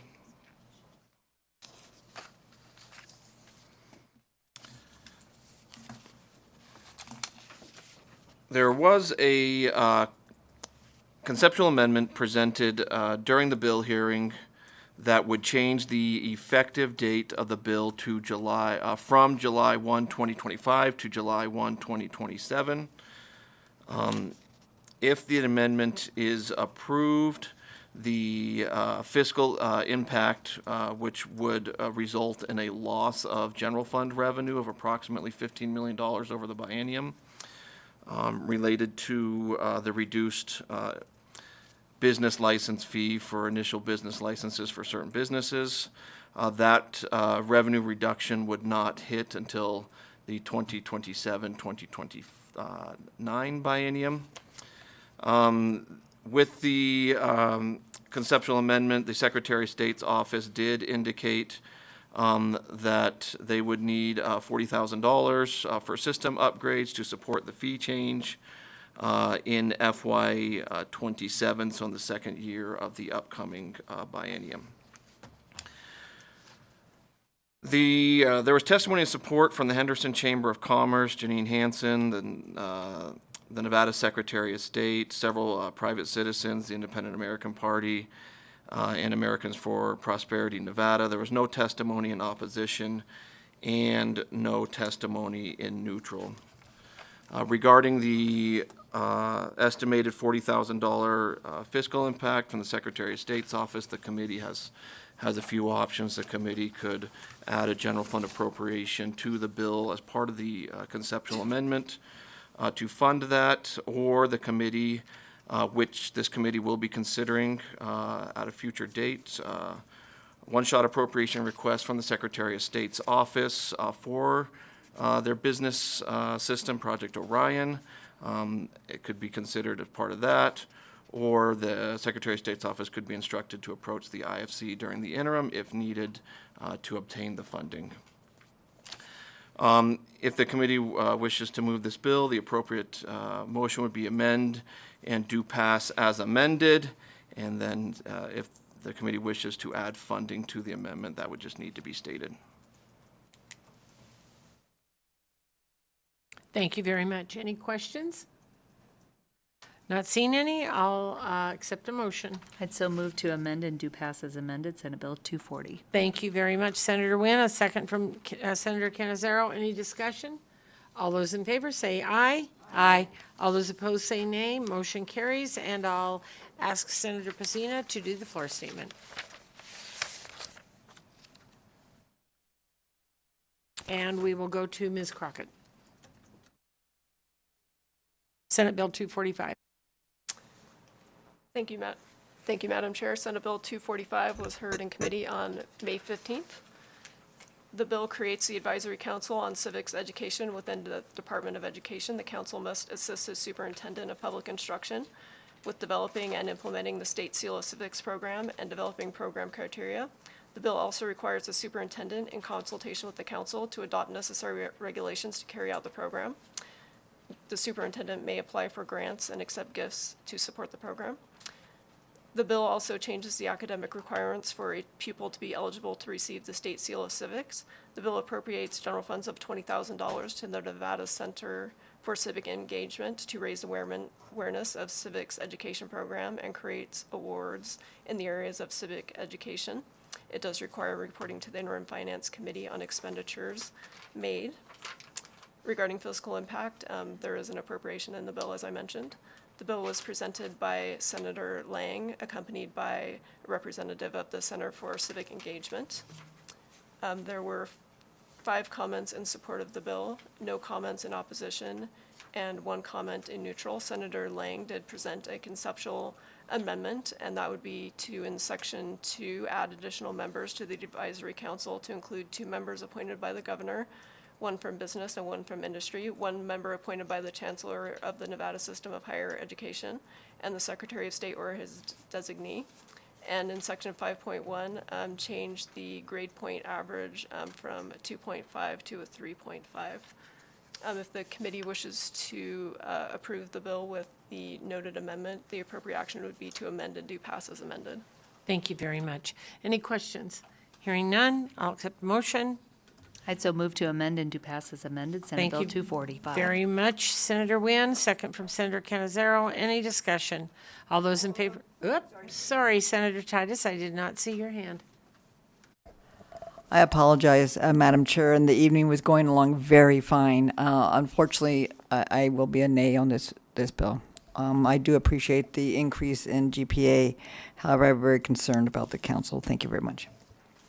Thank you very much. Any additional questions or comments? Thank you very much. With that, all those in favor say aye. Aye. All those opposed say nay. Nay. We have a nay from Senator Titus, Senator Stone, and Senator Buck. And with that, the motion passes, and I will give the floor statement to Senator Lang. Thank you very much. And with that, we'll go to I'm trying to elevate Mr. Thorley here.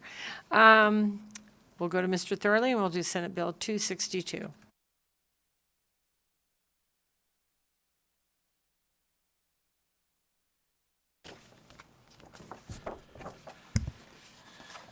Thank you, Madam Chair. Senate Bill 262 revises provisions relating to graduate medical education, was heard in this committee on May 14th and was presented by Senator Pacina and Philip Clark with the UNR School of Medicine. The bill moves the Advisory Council on Graduate Medical Education and the administration of the Account for Graduate Medical Education Grant Program from the Office of Science, Innovation, and Technology, or OSIT, to the Department of Health and Human Services.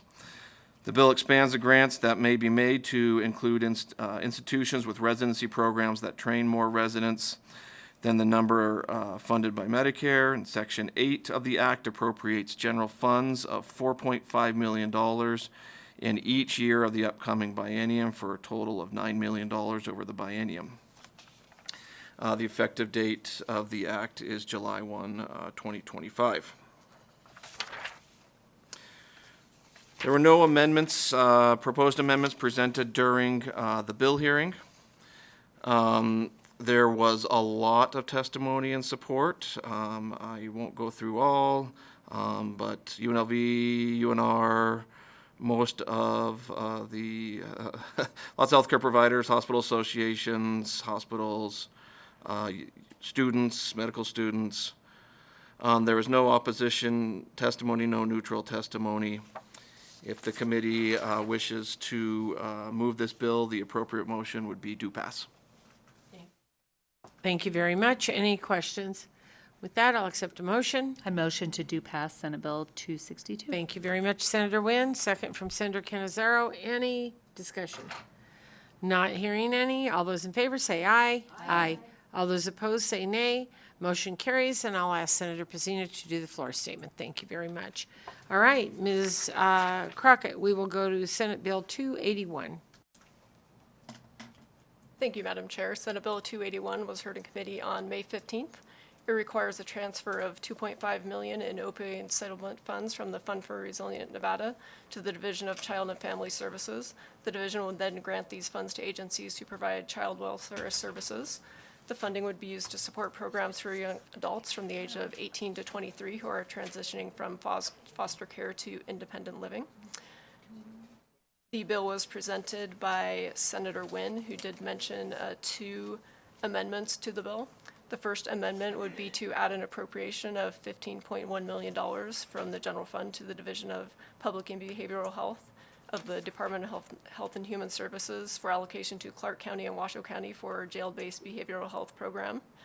Staff would note that we have been advised by the Governor's Finance Office that there is some proposed repurposing of some ARPA funding in the amount of approximately $3 million that will be presented at the June IFC for consideration. So after reviewing some revised projections and those work programs, the total general fund appropriation would be $11,897,709 as opposed to the $15.1 million originally presented by Senator Wynn.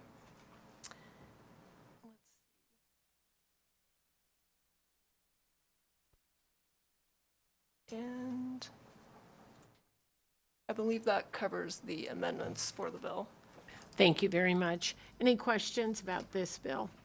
Not hearing any, I'll accept a motion. I'd so move to amend and do pass as Thank you amended. very much, Senator Wynn. A second from Senator Canizaro. Any discussion? All right, with that, all those in favor say aye. Aye. All those opposed say nay. Motion carries, and Senator Wynn will get the floor statement. We'll go on to Mr. Thorley with Senate Bill 231.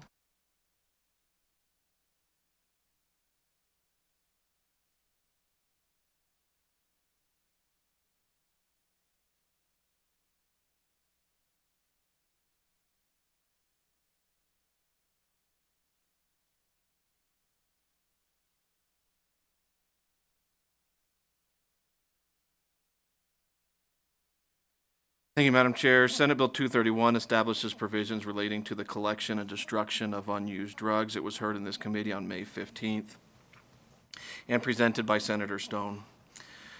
The bill would establish a regulatory framework for the installation, maintenance, and operation of secure drug take-back bins for the collection and destruction of unused and unwanted home-generated pharmaceutical waste. The bill defines conditions under which a collector monitors, inspects, and maintains such bins and provides that a collector who complies with these provisions is not subject to certain disciplinary actions or local restrictions unless harm results from gross negligence or willful or wanton misconduct. Additionally, the bill prohibits collectors from receiving compensation from a customer to maintain a secure drug take-back bin and clarifies no entity is obligated to maintain a secure drug take-back bin. The fiscal impact of the bill is associated with an appropriation of $500,000 from the Fund for Resilient Nevada, which is the opioid settlement funds, to assist collectors with costs related to the destruction and of collected pharmaceutical waste. There were no amendments presented during the bill hearing. However, fiscal staff notes that a technical amendment, should the committee wish to move forward with this bill, is probably appropriate to change the language in the section related to the appropriation to an allocation, because there's not appropriations from the fund. So that amendment is something fiscal staff would recommend. But other than that, if the committee wishes to move forward, the motion would be amend and do pass as amended with that technical amendment. Thank you very much. Any questions on this particular bill? Hearing none, I'll accept a motion. I'd so move to amend and do pass as amended with that technical adjustment as stated by staff. Thank you very much, Senator Wynn, and second by Senator Canizaro. Any discussion? All those in favor say aye. Aye. All those opposed say nay. Motion carries, and I'd ask Senator Stone to please do the floor statement. And with that, we'll go to Ms. Crockett to Senate Bill 316.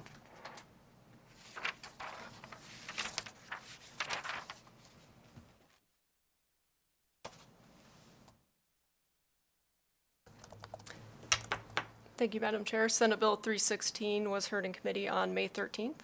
It expands the scope of certain provisions relating to pharmacy benefit managers, prohibits certain practices, and adjusts the compensation and fiscal practices of pharmacy benefit managers. There were various fiscal impacts discussed, including an impact to the Department of Business and Industry. The bill was presented by Senator Wynn, who also presented a mock-up amendment, which is available in Nellis, and it was discussed that if the amendment was adopted, the various fiscal impacts would be eliminated, and the Department of Business and Industry did contact fiscal staff and indicated that there would be no fiscal impact to them. There were 4 comments in support of the bill, 6 comments in opposition, several comments in neutral. If the committee wishes to approve the bill with the proposed amendment presented by Senator Wynn, the appropriate motion would be to amend and do pass as amended. Thank you very much. Any questions? I'll accept a motion. I'd so move to amend and do pass as amended. Thank you very much, Senator Wynn. Second by Senator Canizaro. Any discussion? All those in favor say aye. Aye. All those opposed say nay. Motion carries, and I'll ask Senator Wynn to do the floor statement. We'll go to Senate Bill 353. Mr. Thorley.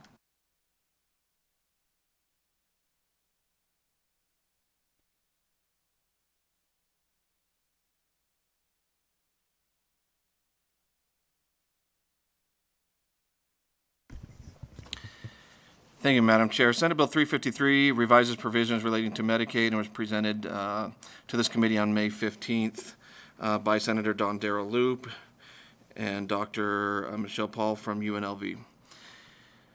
The bill requires the Division of Healthcare Financing and Policy to establish a specific billing category and all-inclusive per diem rates of reimbursement for clinics providing mental or behavioral health care to Medicaid participants.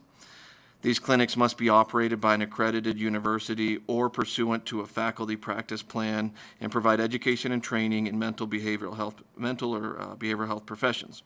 The bill mandates implementation by October 1, 2025, and includes provisions for services provided at clinics, mobile clinics, outside clinics, and through telehealth. There is an amendment that was a conceptual amendment that was presented by Senator Don Darrell Loop during the bill hearing.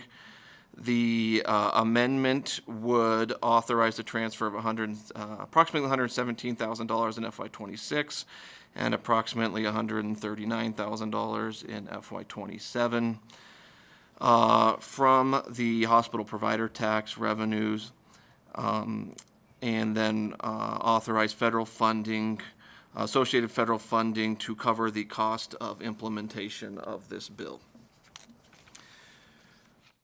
There was testimony and support provided by the Nevada Psychiatric Association, NSHE, and UNR. No testimony in opposition or neutral. If the committee wishes to move this bill, the appropriate motion would be to amend and do pass as amended. Thank you very much. Any questions? With that, I'll accept a motion. I'd so move to amend and do pass as amended. Thank you very much, Senator Wynn. Second from Senator Canizaro. Any discussion? All those in favor say aye. Aye. All those opposed say nay. Motion carries, and I will take the floor statement. And we'll go to Senate Bill 373 to Ms. Crockett. Senate Bill 373 was heard in committee on May 13th. It requires the governing body of certain counties and incorporated cities to take actions relating to the establishment of a multi-jurisdictional business license. Regarding the fiscal impact, the Office of Secretary of State indicated the fiscal impact could not be determined since it does not know what types of systems counties could possibly develop to integrate into their systems. However, staff would note that the Secretary of State does have a one-time appropriation that will be heard at a later date for $4.2 million. Any costs that might arise could potentially be absorbed within that $4.2 million. The bill was presented by Senator Steinbeck. There were comments in support from 5 individuals, no comments in opposition, and no comments in neutral, and no amendments were presented. If the committee wishes to approve this bill, the appropriate motion would be to do pass. Thank you very much. Any questions? I'll accept a motion. I'm sorry, was it do pass? Move to do pass. Thank you very much, Senator Wynn. Second from Senator Titus. Any discussion? All those in favor say aye. Aye. All those opposed say nay. Motion carries, and I'll ask Senator Steinbeck to do the floor statement. And with that, we'll go to Senate Bill 374. Mr. Thorley, when you're ready.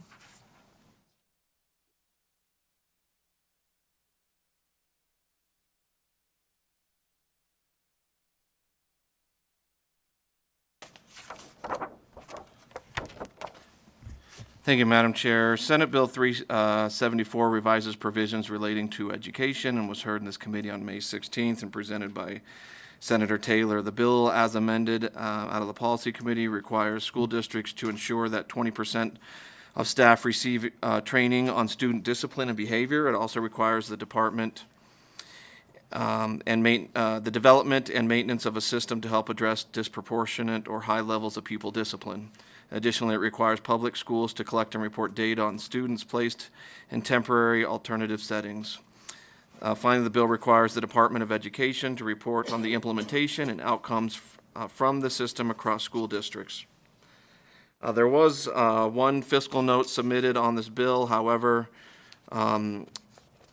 the testimony was provided at the bill hearing that after further discussion with the bill sponsor, the Department of Education indicates they no longer anticipate a fiscal impact associated with the bill. Support was provided by the Nevada Association of School Boards, the Nevada Association of School Superintendents, and the NSEA. There was no opposition or neutral testimony, and there were no amendments provided or discussed at the bill hearing. If the committee wishes to move this bill, the appropriate action would be do pass. Thank you very much. Any discussion? Not, I'll accept a motion. I'd so move to do pass. Thank you very much, Senator Wynn. Second from Senator Canizaro. Any discussion? All those in favor say aye. Aye. All those opposed say nay. Motion carries, and I'll ask Senator Taylor, would you please do the floor statement? And we will go on to Senate Bill 380. Ms. Crockett. Senate Bill 380 was heard in committee on May 14th. It defines the term autism spectrum disorder and requires continuing education for peace officers to include training and interactions with persons with developmental disabilities, including recognizing and responding to persons with an autism spectrum disorder. Such trainings must include at least 4 hours of in-person instruction in specific topics relating to this disorder. The bill also authorizes an applicant who has applied to be a registered behavior technician to engage in the practice of applied behavior analysis under the direct supervision of a licensed individual until the Board of Applied Behavioral Analysis issues a determination for licensure. Various fiscal notes were submitted indicating a cost associated with providing the required trainings.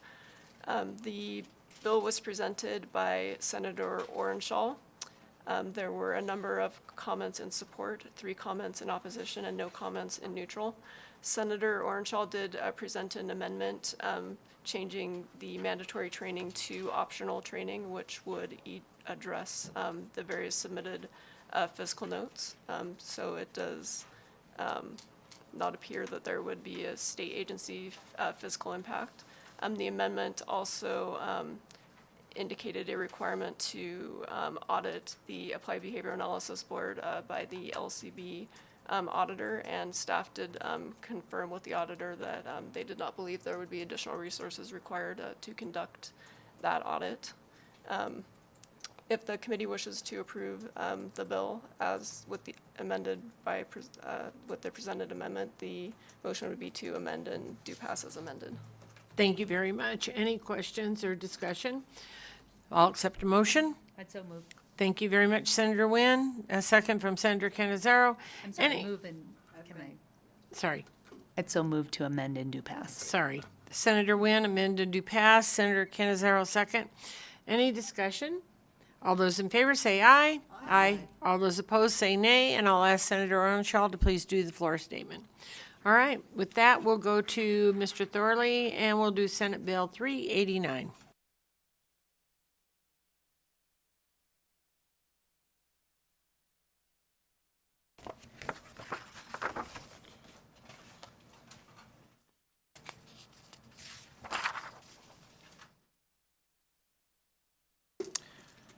Thank you, Madam Chair. Senate Bill 389 revises provisions relating to the administration of pharmacy benefits under Medicaid and certain other health plans.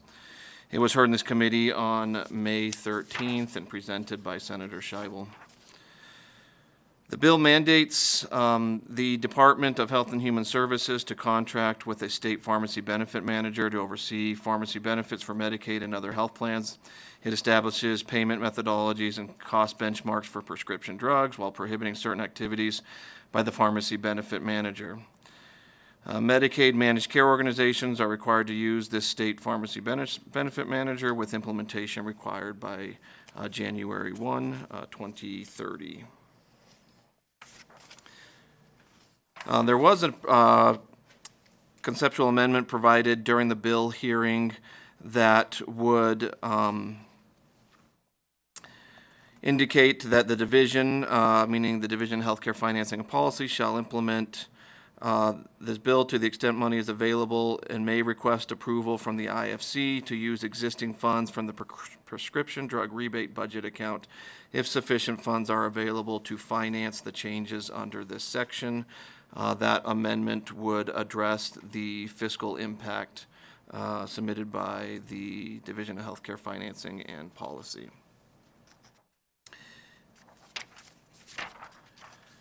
There was testimony support provided by the Nevada Pharmacy Alliance, the Nevada Society for Dermatology and Dermatological Surgery, and the Retail Association of Nevada. There was no opposition or neutral testimony. If the committee wishes to move this bill, the appropriate motion would be amend and do pass as amended. Thank you very much. Any discussion? I'll accept a motion. I'd so move to amend and do pass as amended. Thank you very much, Senator Nguyen. Second from Senator Canizaro. Any discussion? All those in favor say aye. Aye. All those opposed say nay.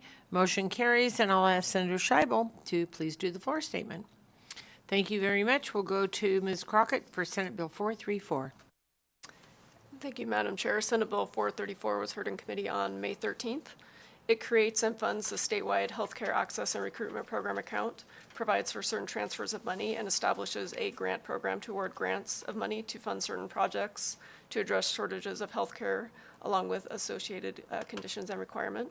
The bill includes an appropriation of $50 million to fund the account and to carry out the provisions of the bill, and allows for a 1% administrative allowance. Under certain circumstance, 0.5% of total state projected general fund revenue shall be transferred to support the account unless the total balance of the account is greater than $60 million, in which case no transfer would be made until the total balance is less than $30 million. If an amount is transferred to this, pursuant to this section, the 1% funding transferred to the account to stabilize the operation of state government or the rainy day account would be reduced to 0.5%, resulting in a potential net zero revenue impact. The bill was presented by Majority Leader Canizaro, who did present an amendment to the bill, and that amendment would be to remove the general fund appropriations and instead authorize the Director of the Nevada Health Authority, assuming that bill passes, to request approval from the Interim Finance Committee to transfer no more than $25 million of any surplus prescription drug rebate from the Medicaid program to be transferred to support the account that was previously mentioned. There were a number of comments in support of the bill, no comment in opposition, and no comment in neutral. If the committee wishes to approve the bill as amended, the appropriate action would be to amend and do pass as amended. Any questions? I'll accept a motion. So move to amend and do pass as amended. Thank you very much. Senator Nguyen, second by Senator Canizaro. Any discussion? Senator Titus. Thank you, Madam Chair. I just want to acknowledge that I definitely appreciate the innovative ideas and thoughts in this bill and the thoughts on how to fund this bill. So I will be supporting it. Thank you. Thank you very much. Any additional questions or discussion? Hearing none, all those in favor say aye. Aye. All those opposed say nay. Motion carries, and I'd like to ask Senator Canizaro if she'd like this floor statement. All right, Mr. Thorley, we will go to Senate Bill 452. Thank you, Madam Chair. Senate Bill 452 extends the date of reversion of certain previous appropriations made to the Office of Finance and the Office of the Governor. It was heard in this committee on May 14th and presented by the Governor's Finance Office, David Lenzner, Jack Robb with the Governor's Office, and Joy Grimmer with the Department of Administration. The bill essentially would extend the reversion date of a $55 million general fund appropriation that was approved by this body 2 years ago. There was no testimony in support, opposition, or neutral. There were no amendments discussed. If the committee wishes to move this bill, the appropriate action would be do pass. Thank you very much. Any questions? Hearing none, I accept a motion. So move to do pass. Thank you very much. Second for Senator Canizaro. Any discussion? All those in favor say aye. Aye. All those opposed say nay. Motion carries. And Senator Stone, would you do the floor statement on this? All right, with that, Ms. Crockett, we will go to Senate Bill 454. Senate Bill 454 was heard in committee on May 14th. It extends the temporary increase of the current 22% administrative cap on highway funds spent by the Department of Motor Vehicles on administrative costs to 27%, extending the expiration date to June 30th, 2027. There were no fiscal notes submitted on the bill. Testimony on the bill was provided by the Department of Motor Vehicles. There was no comment in support, one comment in opposition. No amendments were presented. The appropriate motion would be to do pass if the committee wishes to approve the bill. Thank you very much. Any discussion? Hearing none, I'll accept a motion. And I'm sorry, was that amend? I'd so move to do pass. Thank you very much. Second, Senator Nguyen, second by Senator Canizaro. Any discussion? All those in favor say aye. Aye. All those opposed say nay. Motion carries. Senator Buck, would you like this floor statement?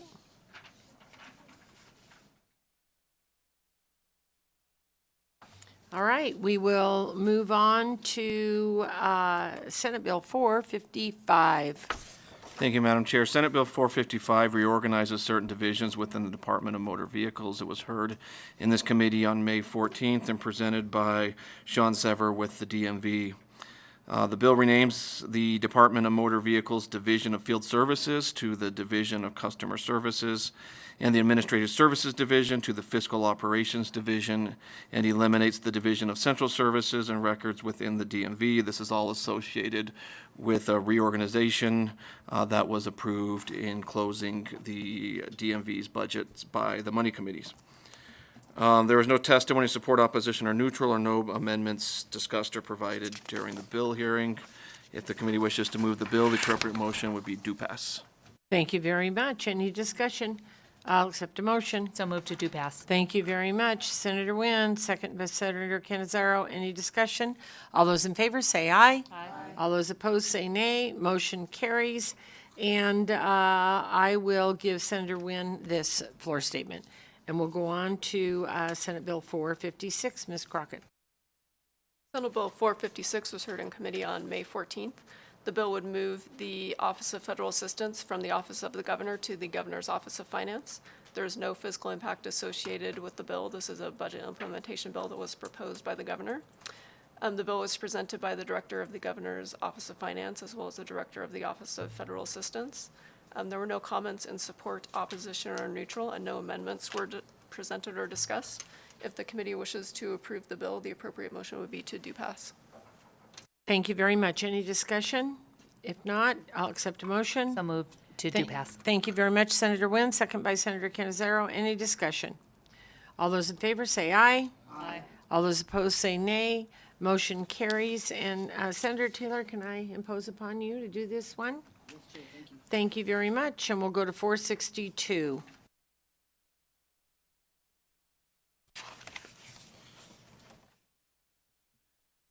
Thank you, Madam Chair. Senate Bill 462 revises provisions relating to state financial administration. It was heard in this committee on May 14th and presented by Curtis Palmer, Deputy Director with the GFO, Tiffany Greenemeyer, Director with the GFO, and David Lenzner, Administrator at the GFO.